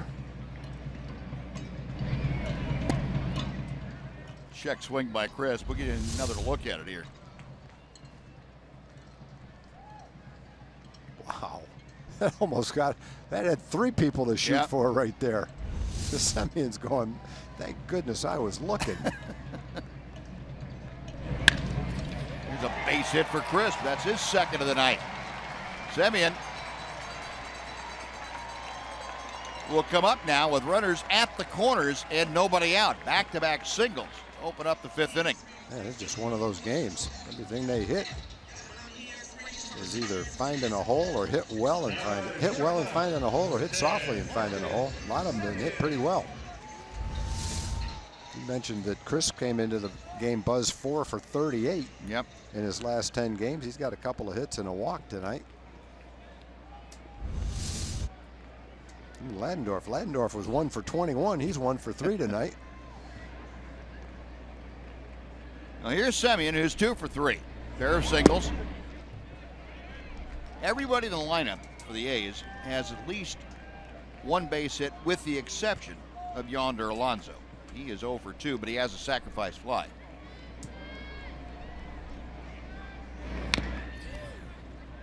One ball and one strike. Semien singled in the first, singled in the fourth. His fourth inning single resulted in the first of 5 runs scored in that frame. All 5 runs coming with 2 out.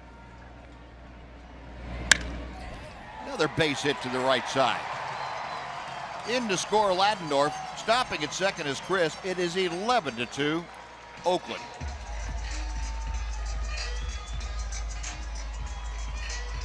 Semien with his 28th run driven in. Yeah, got to hit a ground ball at somebody sooner or later. Now looking back on Ranger scores, you get another look at Semien. Little inside out swing there.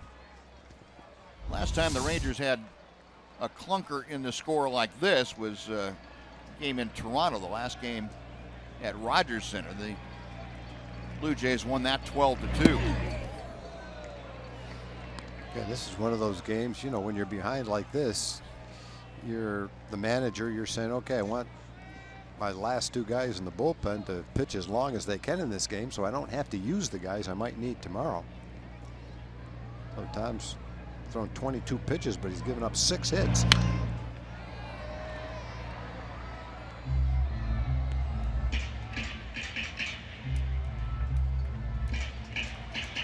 Face 7 hitters. Yep. They are finding some holes right now. Someone's going to hit a hard ground ball right at somebody sooner or later, though. Might as well be Valencia. Might as well be. Valencia's 2 for 3.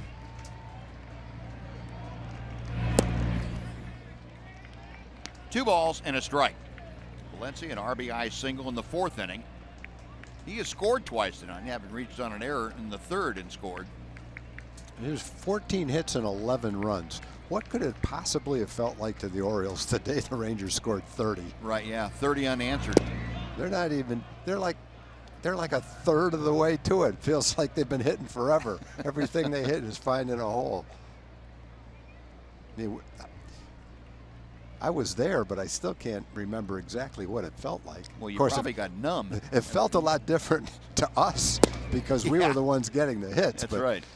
You know, when you're on the receiving end of it, like the Rangers are today, it feels like it's never going to end. But man, that was the first game of a doubleheader. I can't imagine what the Orioles were feeling like in that game. 3-2 pitch. The other side of it is some teams get to feel like this quite often. Right. We don't feel like this very often. The Rangers are usually playing very, very well played games, close games, and they're winning them. Not many games are out of hand early like this. Another 3-2 pitch. And another foul ball.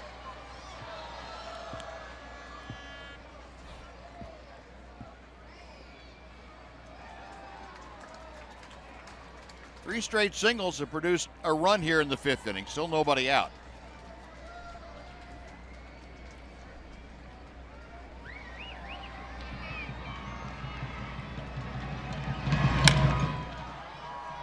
Chopped slowly to Profar. They go to second and get the out there. No chance to turn 2. Well, you were right about the ground ball at somebody, but not. It wasn't hit hard enough. Not hard hit. That's okay. That's a start. Well, the runner's at the corners and 1 out now. Let's send it back to Dana Larson for a Chevy game break.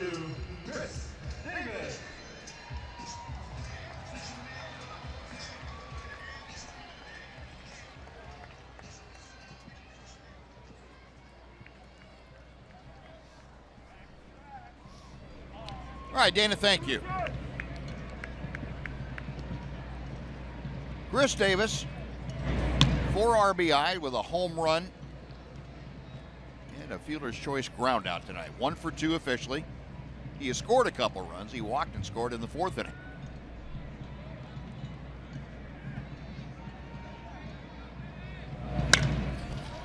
Up the middle, diving stop by Elvis. He shovels it out of the glove, but wide of the bag, and everybody's safe. In to score is Coco Crisp. That makes it a 12-2 lead. Boy, that was almost a really nice play. It was a nice play by Elvis just to be able to get to the ball. But as he lunged to catch it, he felt his only play was to flip it with his glove, and he couldn't quite accurately flip it to Rudned to get at least 1 out at second base. The ball's almost by him out in center field. He couldn't roll over. He couldn't reach with his hand.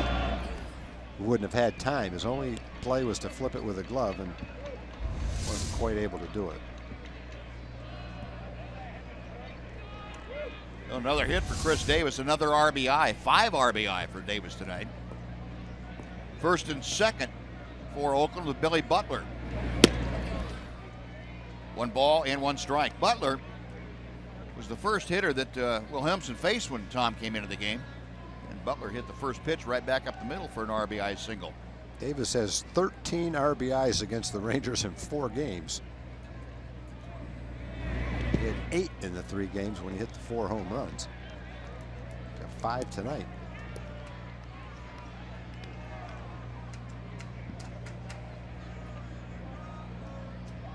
Got 25% of his yearly output against the Rangers. Man. That is doing some damage. 2-1 to Butler.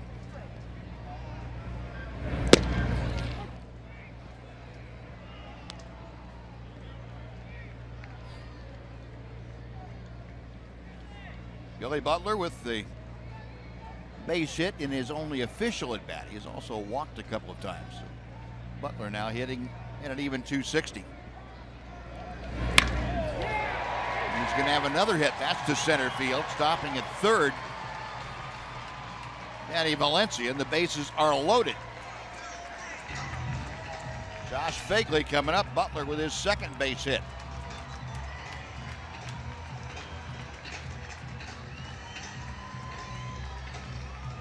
Now Butler's making a play to stay in the lineup full time. He's been hitting pretty well last 12 games that he's played in anyway. Knocked in 10 runs. He's got a couple of walks and a couple of hits today. John Tollison loosening in that Ranger bullpen. Doug Rocaille out to give a little time for Tom Wilhelms to catch his breath.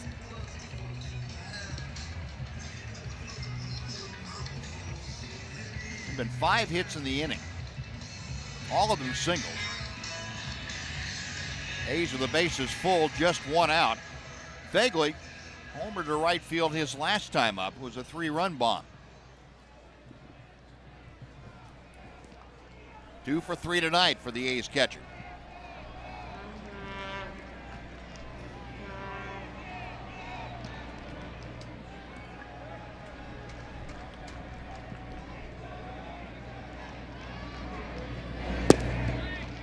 One ball and no strikes.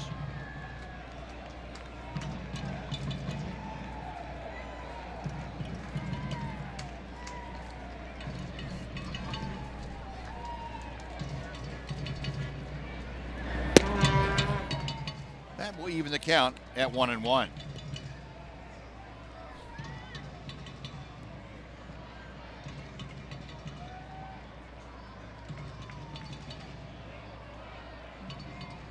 Wilhelmsen with his 38th pitch of the night. Check swing. Did he went around? Yes, he did. Go down to first base. Vic Carapazza said, yeah, that's a strike. 1-2. We had mentioned that A's were having trouble offensively. They have corrected all that tonight. Gotten well in a hurry.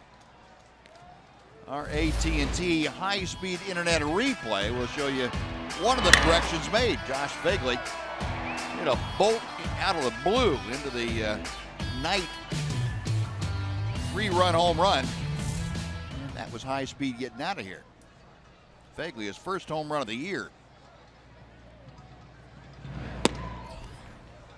2-2 now.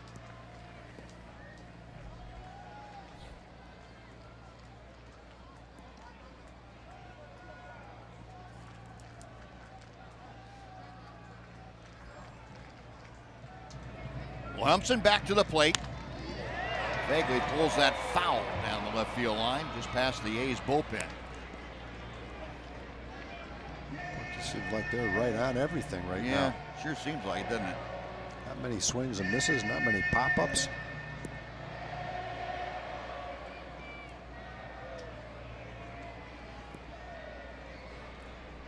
Jeff Bannister, the Rangers skipper,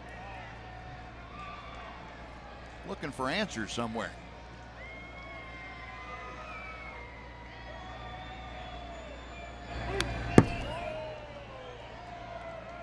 Still 2 balls, 2 strikes.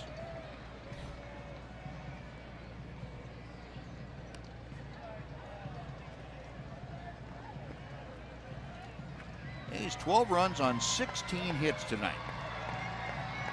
1 out here in the bottom of the 5th inning.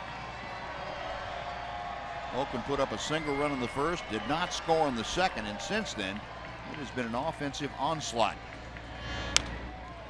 Popped up, a lot of foul territory. Mitch Moreland on the dead run, slides and makes the catch. Nice play by Mitch. Very nice play. A long way to go to get it. The slide and the catch.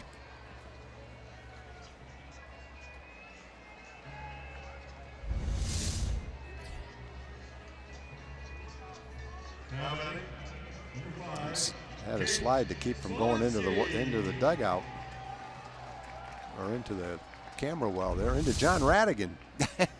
Didn't see you there, John. Heads up.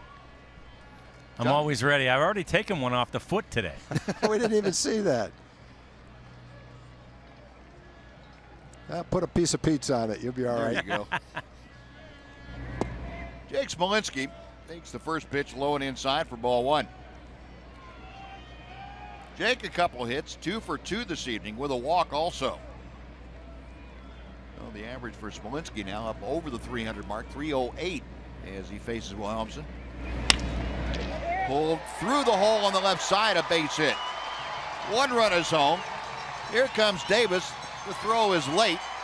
A 2-run single by Smolinski. It is a 14-2 Oakland lead.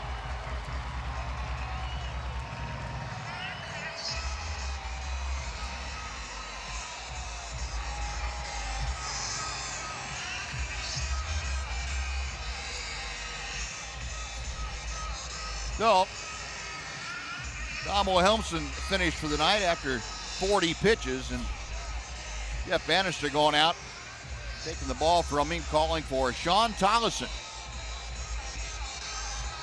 Well, 14.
The first 20,000 fans at Globe Life Park will receive a pair of Major League glasses courtesy of Papa John's.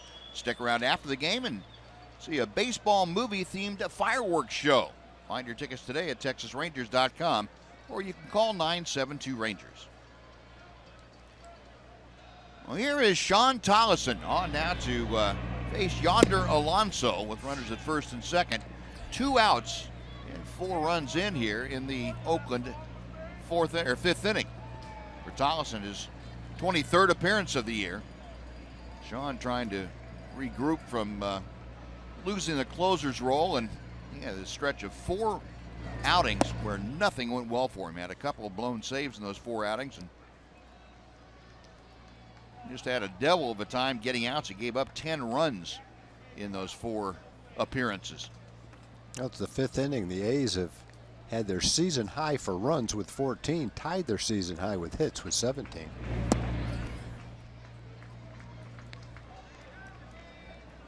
Alonso, the only A without a base hit in the lineup.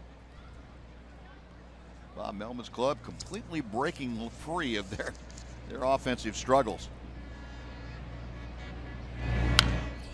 Foul back and out of play. 2-2.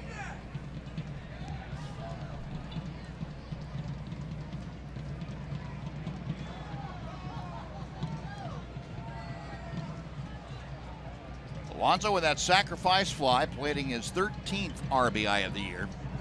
That came back in the 3rd inning.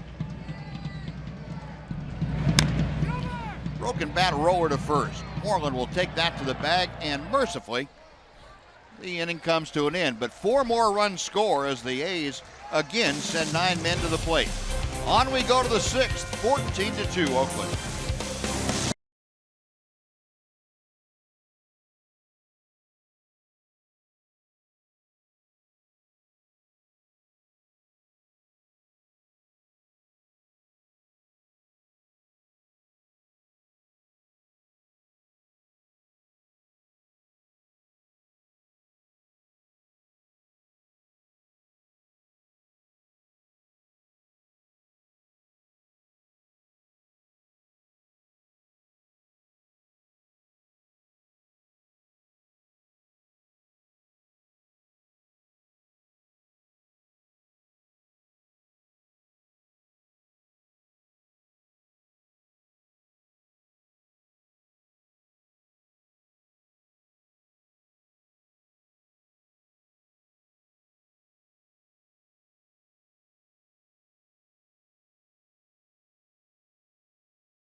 Slam inning brought to you by Sonic.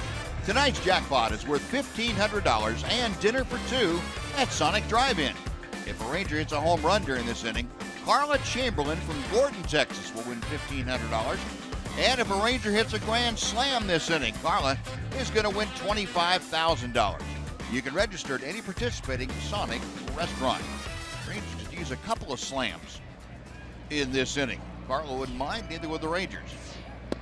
Rougned Odor taking strike 1 as he leads off here in the 6th. It'll be Odor, Rua, and Fielder. Face Daniel Coulombe. Coulombe came in with 1 out in the 5th inning to take over for Sean Manaea. We still haven't heard anything from the A's clubhouse as to the status of Manaea. As soon as we do, we'll pass it along. I'm sure there's an unfortunate time to feel some type of an injury. Yeah. I hope he's okay. He needed a couple outs, and he had a pretty good shot at a win. Well, the way that Bob Melvin and the A's trainer went out there, he must have said something to him during the inning when he was on the bench, because there was very little hesitation after the home run. Well, the velocity of his fastball was down significantly. Right. That might have been an indication.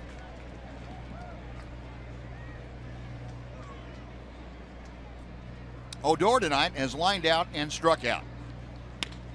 Going the other way, he has himself a base hit. Well, the shift takes away, but it also gives, and Rougned Odor on the receiving end that time of a base hit. Well, he rolled a ground ball through the infield, made up for the line shot that he hit at Semien the first time up. The breaking ball, curve ball away. Now batting, Just kind of strokes it Ryan Rua. to left field. Take that. And he had every intention of doing just that, too. That he wasn't trying to do anything else. Smacked that ball right through the vacated side. Oh, 1 on, nobody out. Ryan Rua, who has a base hit in 2 trips. 1 ball, no strikes. Rua, as you can see now, approaching that 290 mark at 288.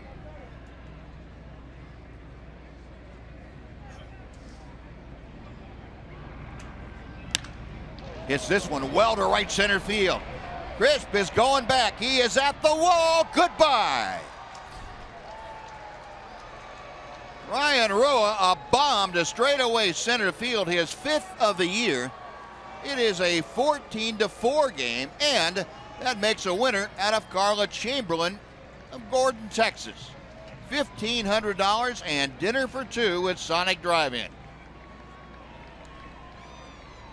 Congratulations, Carla. Well, the one guy that's getting a chance to play, he's becoming a force, is Ryan Rua. Just can't, he's kind of blending into the lineup, but when you see him pound a ball like that, the home run he hit to win a game a while back, the arm strength that he has, ability to play different positions, the way he's running the bases, hasn't been thrown out stealing bases, and he's turning into an all-around ball player that has some definite value to a pennant-winning team. Very impressed with him. Well, Rua now, 5 home runs, 15 RBI. Prince fielder into shallow right field where Tyler Ladendorf is there to make the play. That is out number 1. Watches that to the deep part of the ballpark.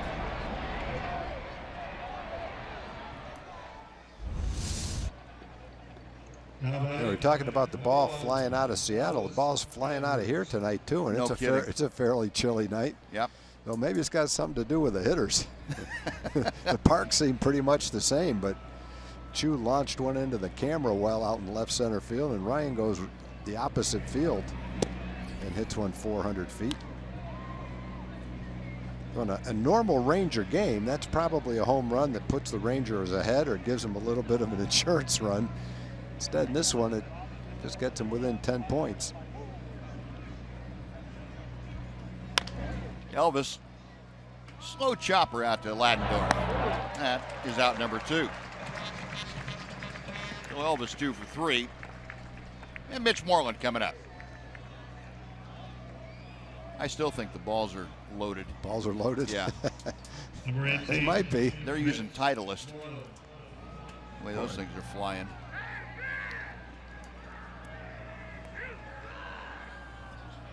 Moreland 0 for 2 tonight, a strikeout and a ground out.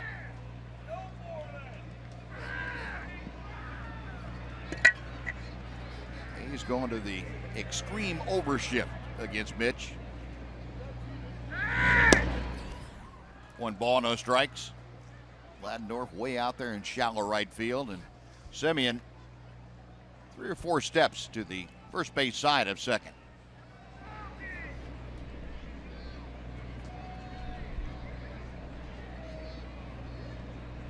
Coulomb back to the plate. A ball and a strike.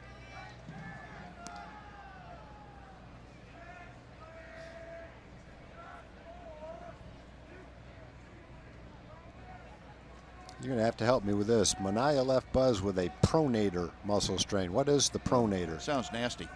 It's a, well, that's why I asked you to tell me what it is. I don't want to guess.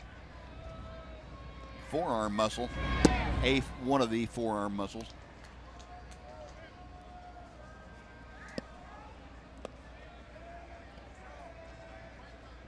Pronators and rotators and all those. Whatever it is, that's what's hurting him. All those tours, yeah.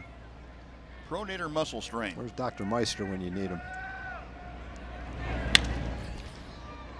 Headed toward a gap in the. There's all people falling down shift. on that ball. They're diving and sliding trying to get Mitch. All Mitch is trying to do is get a single. Guys are killing themselves trying to get him out. That ball's 200 feet from home plate, and you got infielders going at it. Number 6, Bobby Wilson. It's right in the middle of two of them. First one dives. Second one, whoops. Not sure what he did. Slipped on the ice. I think. He slipped and kicked it. That's going to be a base hit for Mitch, his first hit of the night. Softest ball he's hit in 10 days. Here's Bobby Wilson. Bobby 0 for 2 tonight, a fly out and a strikeout. That's headed toward the shortstop hole. A nice play by Semien to get the force on the sliding Moreland. Rangers get a couple of runs on Ryan Rua's 2-run home run, 3 hits, 1 man left. After 5.5, it's 14-4 Oakland on Fox Sports Southwest.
To get your tickets for Saturday, June 25th. Sean Tollison starting off the bottom of the 6th inning. Tyler Ladendorf leading things off. He has led off now the last 3 innings for Oakland. Elvis having a tricky hop, stayed with it nicely and threw him out. Boy, that was a tough play. That ball hit the lip of the infield and stayed down, and Elvis stayed with it with great reactions. Yeah, and he knew he didn't have much time. You can tell right here he's hustling to get rid of that ball because he knows Ladendorf is getting down the line quickly. Nice play by Elvis. Elvis is playing some nice baseball right now, swinging the bat, making the plays. Yes, he is. And you're like, you know, it's a 14-4 game, but you look out there and you like the enthusiasm he's showing too. Profar unloaded that quickly, and he gets a hustling Coco Crisp for out number 2. Yep. Like that play, too, on the run. He knew he didn't have much time to get Coco crisp. Well, 2 good plays, one by Jurickson, one by Elvis. That was Burns. Oh, that was Burns, sorry. We didn't, What's we he, weren't what's told. he doing? What's he doing in the I game? don't have any idea.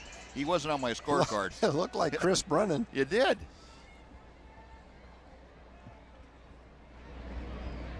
Sorry, Coco.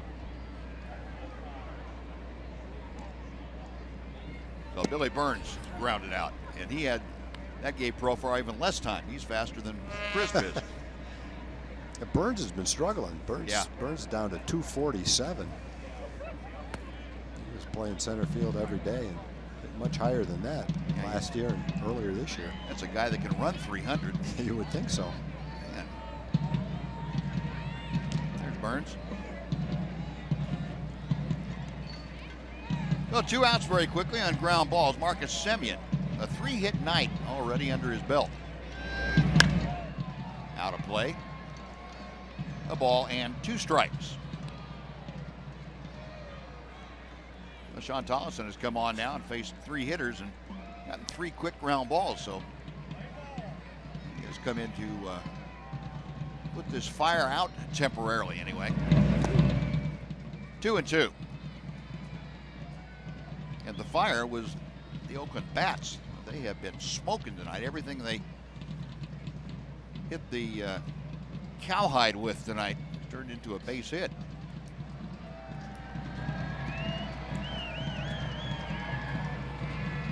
The 2-2. Full count.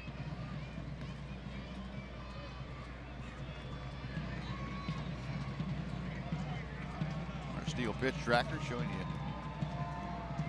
Sean Tollison staying away from Marcus Semien with those pitches.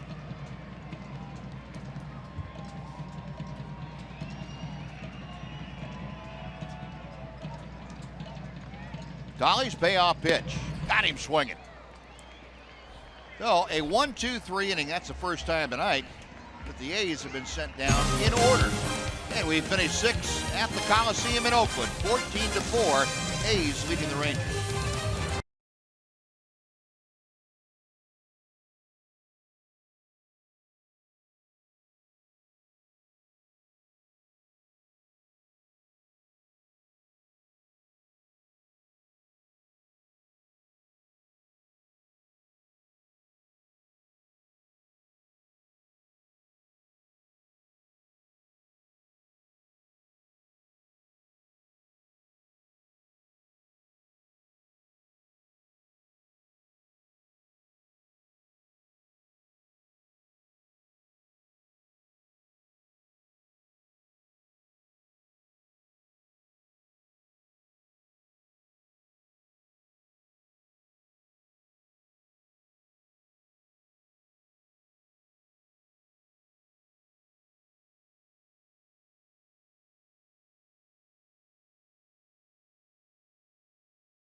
Tonight's 4-game summary got real loud when the A's had the bats in their hands. Chris Davis, a 3-run home run, and that's apparently what's new against the Rangers. But then Josh Bagley going the other way, another 3-run home run. That into right center field. Rangers had a couple of long balls of their own as Shinsu Chu just back into the lineup, pounded one out to dead center. Ryan Rua added a 2-run blast of his own, but it has not been enough as it's 14-4 in favor of the A's after 6 innings, and Zach Neal has come out of the A's bullpen to take over here in the 7th inning. Neal, the Third pitcher tonight used by Bob Melvin. Facing the top of the order, Shinsu Chu takes strike one.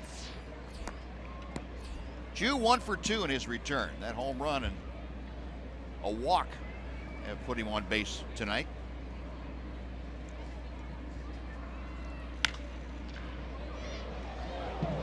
Line foul down the left side.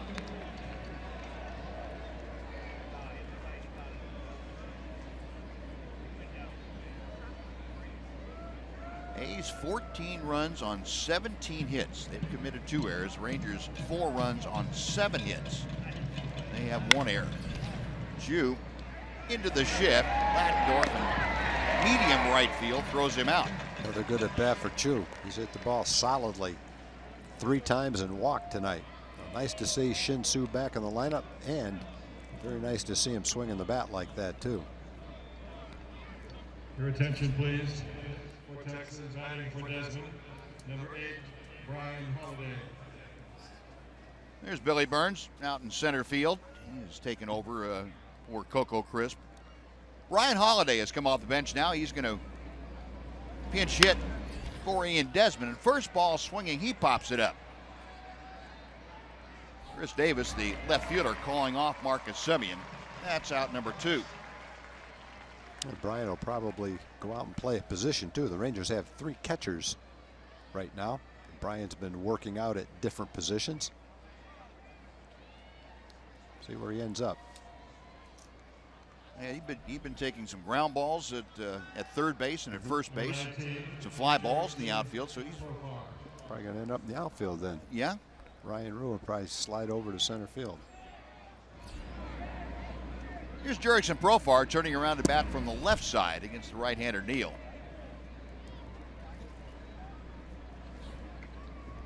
Profar 0 for 3 tonight. He has struck out, grounded out, and popped out. 2 balls, no strikes.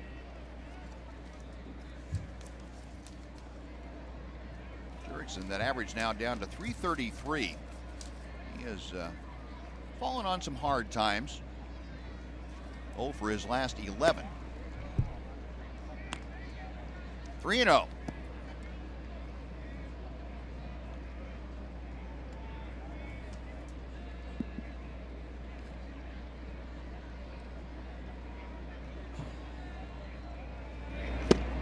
Right down the middle, 3-1.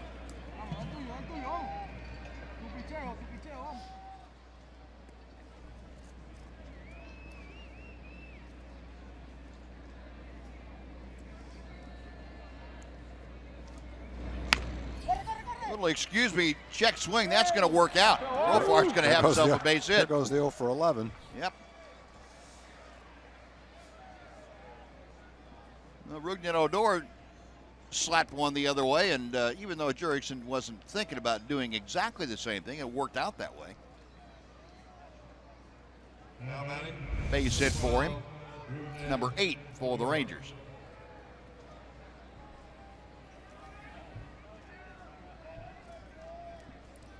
Not much anybody can do with that.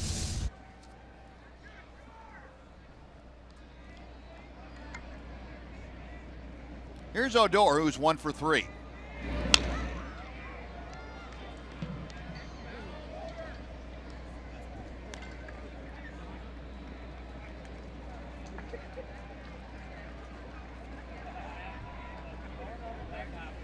Facing Zach Neal, who is out of Flower Mound High School.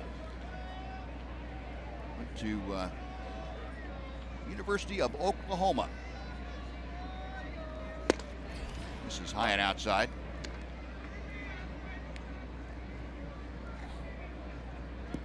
Zach, a 6'3", 215-pound right-hander. Originally signed with the Marlins out of Oklahoma.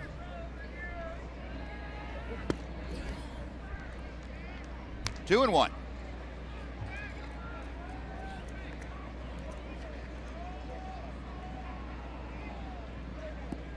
Miami released him back in spring training of 2013. He then signed with the Oakland A's a couple of days after that. Ups in a strike. It's 2-2. Zach Neal last year, a starter for almost his entire minor league career. A 7-game winner with AAA Nashville last year.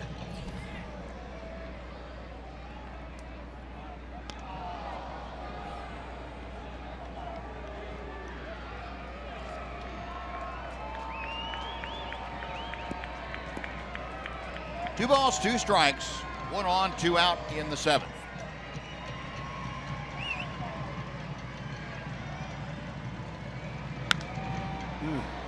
Just missed it. Sure did. Towering fly ball to right. Smolinski makes the grab, and that will do it. Rangers get a hit, but Strander runner will take the stretch in Oakland with the A's leading the Rangers 14-4 on Fox Sports Southwest.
Off the bottom of the 7th inning for the Athletics. Third baseman.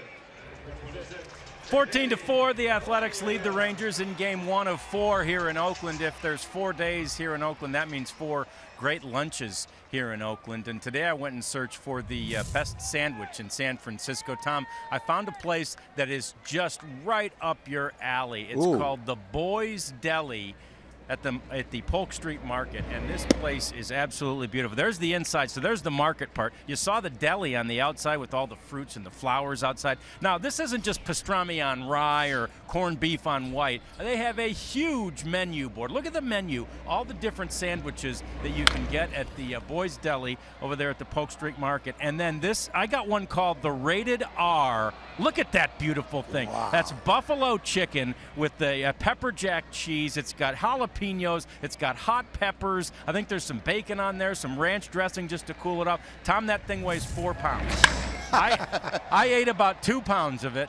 Nice catch out there by Shinsu Chu. I ate about 2 pounds of it, Tom, and I'm thinking about eating the other 2 pounds after the game. Well, what was tougher, eating that or the piece of pizza you ate the other day? The pizza was much more difficult to put away, but that, man, that's good. Is it a bad idea to eat a buffalo chicken sandwich at 11, maybe later than 11, when we get home tonight? I don't know. You just have to go for it. It's beautiful. And plus, you know what it'll do? It'll warm me up. It's a little chilly down here. Yeah. I know one thing. We're starving up here. That sure looks good. I wish they'd stop showing it. All right, guys. Thanks, John. Where is that place, John? It's in the Russian Hill area of San Francisco. Like long ways away? Well, we walked it. It was about a 15-minute walk, maybe, from the hotel. Right over there by the Mongolian Flats. Russian Hills up above the Mongolian Flats. Yeah, there you go. Anywhere near the Elysian Fields? Could be, yeah. You have to ask T.R. Sullivan about that one. Well, Chris Davis really been a pain in the side for the Rangers. 5 RBI tonight, a couple of hits, one of them a 3-run home run. He He's also scored 3 runs. He's been right in the middle of this 14-run onslaught by the A's tonight. First time, though, that he's faced Sean Tollison. We'll see how Tolly's able to deal with him. There's the answer right there. Second strikeout for Tollison, 2 away. How about our Jimmy John's delivery of the ball game? Speaking of sandwiches, Chris Davis, that 3-run home run in the 3rd inning, and that was just the beginning. That made it a 4-0 Oakland lead at that time. Our delivery of the game brought to you by Jimmy John's. Billy Butler takes strike 1. Butler 2 for 2. He's been on base all 4 times that he has come up to the plate. 2 walks, 2 singles, an RBI, 2 runs scored.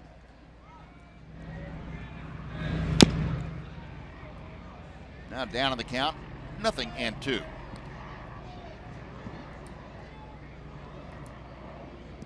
Sean Tollison making pretty quick work of the 6 A's that he has faced. Trying to make it 7 straight.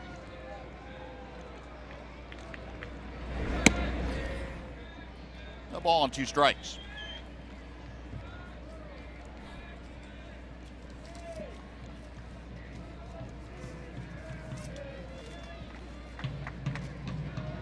Sean back to the plate. 2-2. Now this the first of 4, and certainly the Rangers would tell you they expect the next 3 to go a lot better than this one. Tomorrow night, Martin Perez and Eric Surkamp in a battle of left-handers. Out of play. Wednesday night, I'll see Derek Holland and Sonny Gray. Sonny Gray having a kind of a tough year for the A's. Battled some injury problems, shoulder problems. He's back in there now. And then on Thursday afternoon, the finale, Colby Lewis and Daniel Mengden, the Texas A&M ex. Got him swinging. Tollison, a couple of strikeouts in the inning, a 1-2-3 frame. We have finished 7. It remains Oakland 14 and Texas 4.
First of 4 here tonight with the A's, tonight through Thursday, and then it's on to St. Louis. Interleague action with the Cardinals Friday, Saturday, and Sunday, then back home to take on Baltimore in that makeup game on Monday. Reds in for a couple, an off day finally on the 23rd, and then the Red Sox come in for that next weekend. Big weekend of Friday, Saturday, and Sunday against the Boston Red Sox. Ryan Rua up the middle, diving stop by Ladendorf. From his seat, he throws Rua out at first. That's some kind of play. Wow. That kid can play second base, boy. If he could hit, he'd be an all-star. You won't see him play much better than this. He was sitting down when he threw that ball. Yep. And Ryan can run. Boy, he took a third hit away from Ryan, who's swinging the bat, boy. Throw a ball like that about 115 or 20 feet, sitting down, that shows you some arm strength. My goodness. Knocked it down, picked it up with his glove, transferred it to his hand, and fired a bullet to first base. What a play. Well, here's Prince Fielder. Rua's gonna feel like the guy walking down the street at 3 in the morning, wondering where his wallet went. He just got robbed.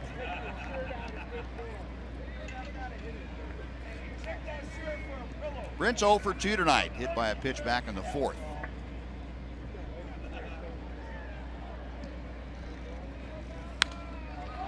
Popped up. Vaguely coming back, and he's going to run out of room. 1-2 to Prince.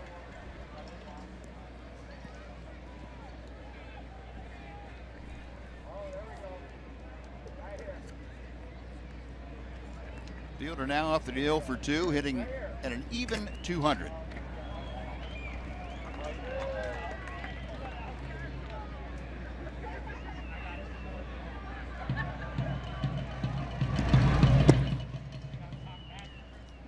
Two balls and 2 strikes.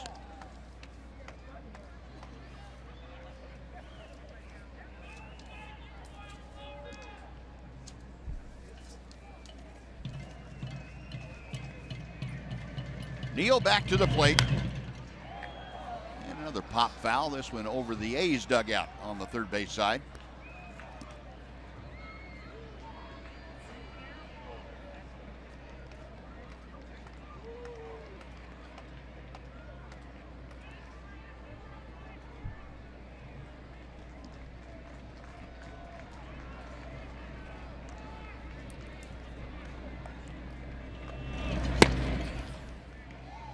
Three and 2. So Prince, the 6th place hitter, trying to get aboard. Elvis Andrus, swinging a hot bat, is in that on-deck circle. Payoff pitch on the way. Alonso will take it to the bag. That is out number 2. And before Elvis steps in, let's send it back to Dana Larson for a Chevy game break. Now batting, number 1, the shortstop, Elvis Andrus.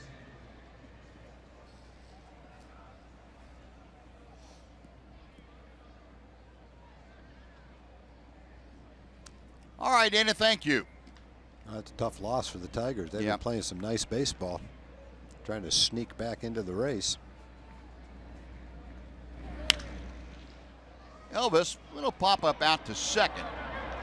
Gladendorf handles that, and it's a 1-2-3 inning for Zach Neagle. Rangers gone. We finished 7.5 in Oakland. The A's leading the Rangers 14-4.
Pregame Premium, the #1 live streaming sports service, delivers everything you've come to expect and a lot more.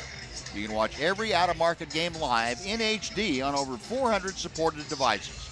It includes a free subscription to At Bat Premium, the #1 app for live baseball. Blackout and other restrictions apply. Just visit MLB.tv for details. I love that little guy in the green dancing, boy. He's going to turn his hat sideways. He's going to see himself on the diamond vision right now. He's working on his moves. He's not quite there yet as far as his rhythm goes, but he's working on it. It's tougher to do with a ball in your hand, I would think. And throw your The balance Bad off News a bit. Bears. Dance between innings.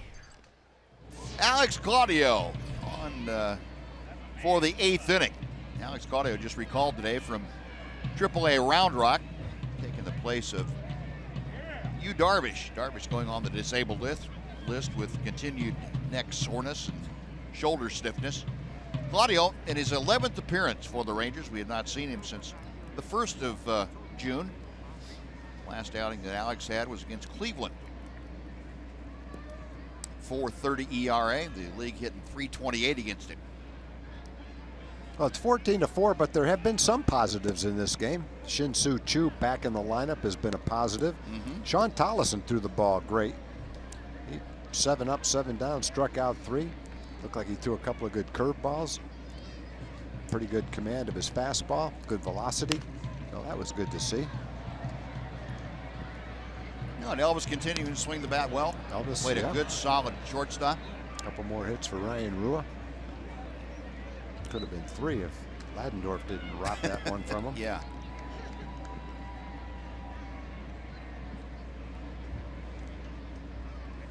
Claudio with another 0-2 pitch.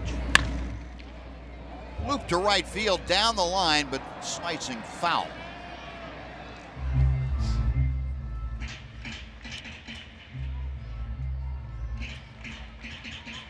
Crowd bundled up. It's a cool night here. The temperature down in the mid-50s now.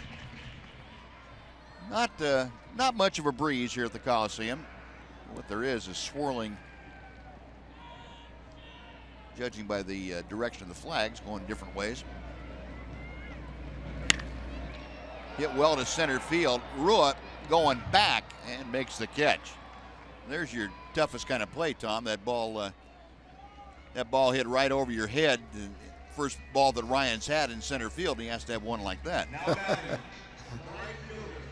And let's go down to John Radigan quickly. Yeah, Buzz, this one all but in the books now at 14-4. We start to look ahead to Game 2 of this 4-game set. That comes your way tomorrow when Martin Perez takes the mound against Stephen Vogt and the rest of the A's. AT&T high-speed internet reminds you that game starts at 9 o'clock. Rangers live at 8:30 tomorrow as we bring you 2 of 4. Rangers are going to need to win the next 3 to keep that streak of winning series alive, guys. Yep, John, you're right. Thank you. Rangers with 7 straight series victories. That's approaching the all-time mark for the Rangers franchise. They have won 8 in a row a couple of times. The latest being 2010. Did that in June of that year. Check swing strike to Smolinski. 2-1. Also won 8 in a row back in 1977. That great Ranger team that put together such a terrific campaign that year, really vying for the division title for the first time in Ranger franchise history.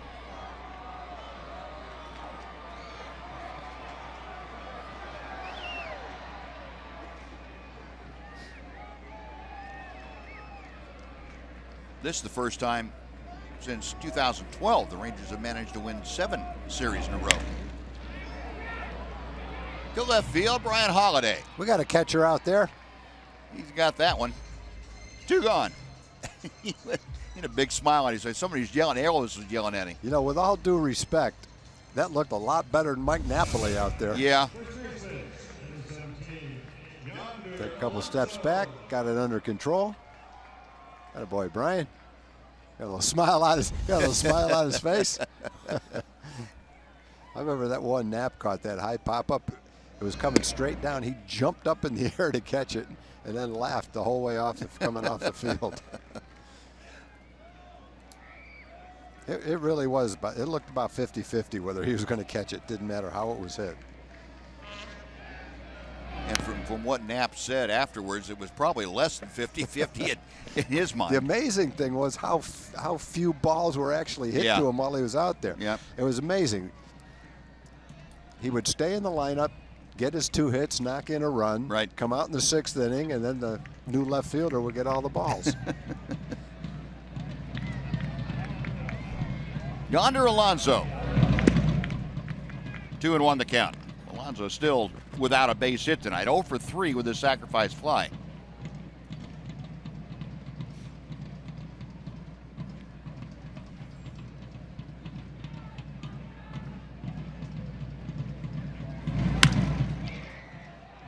Elvis with the backhand. And that will do it. So Alex Claudio comes on, has a 1-2-3 8th inning. We're going to the 9th. Rangers coming to bat. They're trailing by 10.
Moves though. He's come up with five new ones this half inning.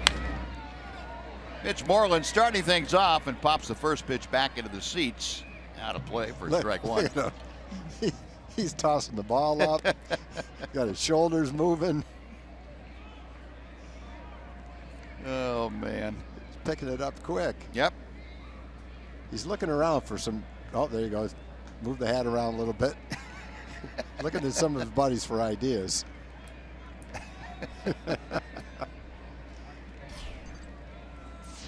That guy's got to make the post-game highlight somewhere. Oh, parents deserve to see that. Moreland 1 for 3. Had an infield single.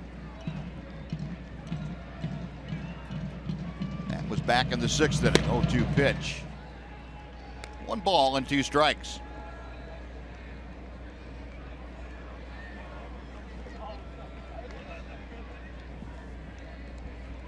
I wish Noxie was here. Noxie could have gone down and made him the fan of the game. I'd like to hear him talk about his Hanson. Moreland, a blast to right field. That one is headed to Berkeley. Goodbye. Wow.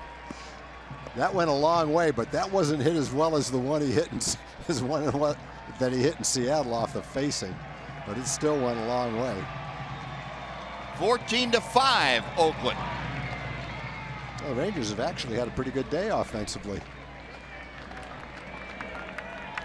Yeah, 5 runs on 9 hits now, and That's their third home run of the night. 3 home runs. We'd normally be talking about the long ball leading the way to another Ranger win in a normal Ranger game. But Mitch stays hot. He also had an infield hit. And that's good to see. Bobby Wilson fouling it off. Mitch teeing off. 4 home runs in his last 4 games on this trip.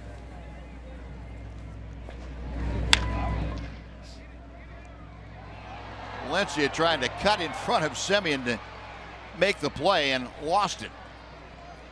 And Wilson is going to be aboard safely. It's going to be an error on Danny Valencia. 3rd Oakland error of the night. And they are the leader in that dubious category. Shinsu Chu. Clank.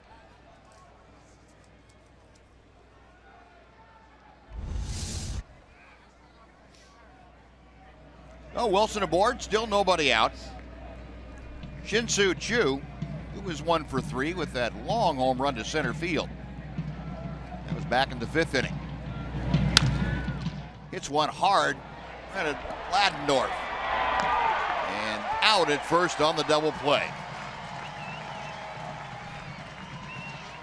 Well, that's another hard hit ball for Chu. Chu's only has a 1 for 4 to show for it tonight, but all 3 outs have been hit solidly. That's the second hard hit ground ball towards second. And then he had the long fly ball the first time up, so his return has been very positive. Yeah, normally guys talk about, well, the timing's not quite there, hadn't seen that much live pitching or whatever. Whatever Chu's been doing for the last 15 days, his timing is there. Yep, definitely. It looks mid-season form. Great to see. Well, here's Brian Holiday for his 2nd at bat of the night. He popped out on the first pitch that he saw when he came on as a pinch hitter in the 7th inning.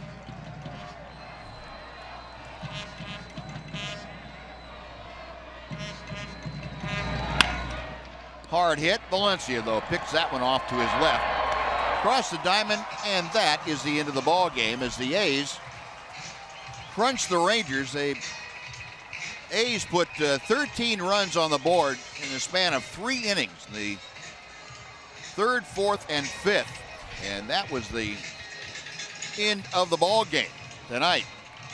So, Rangers go down 14-5. We'll be back with more right after this.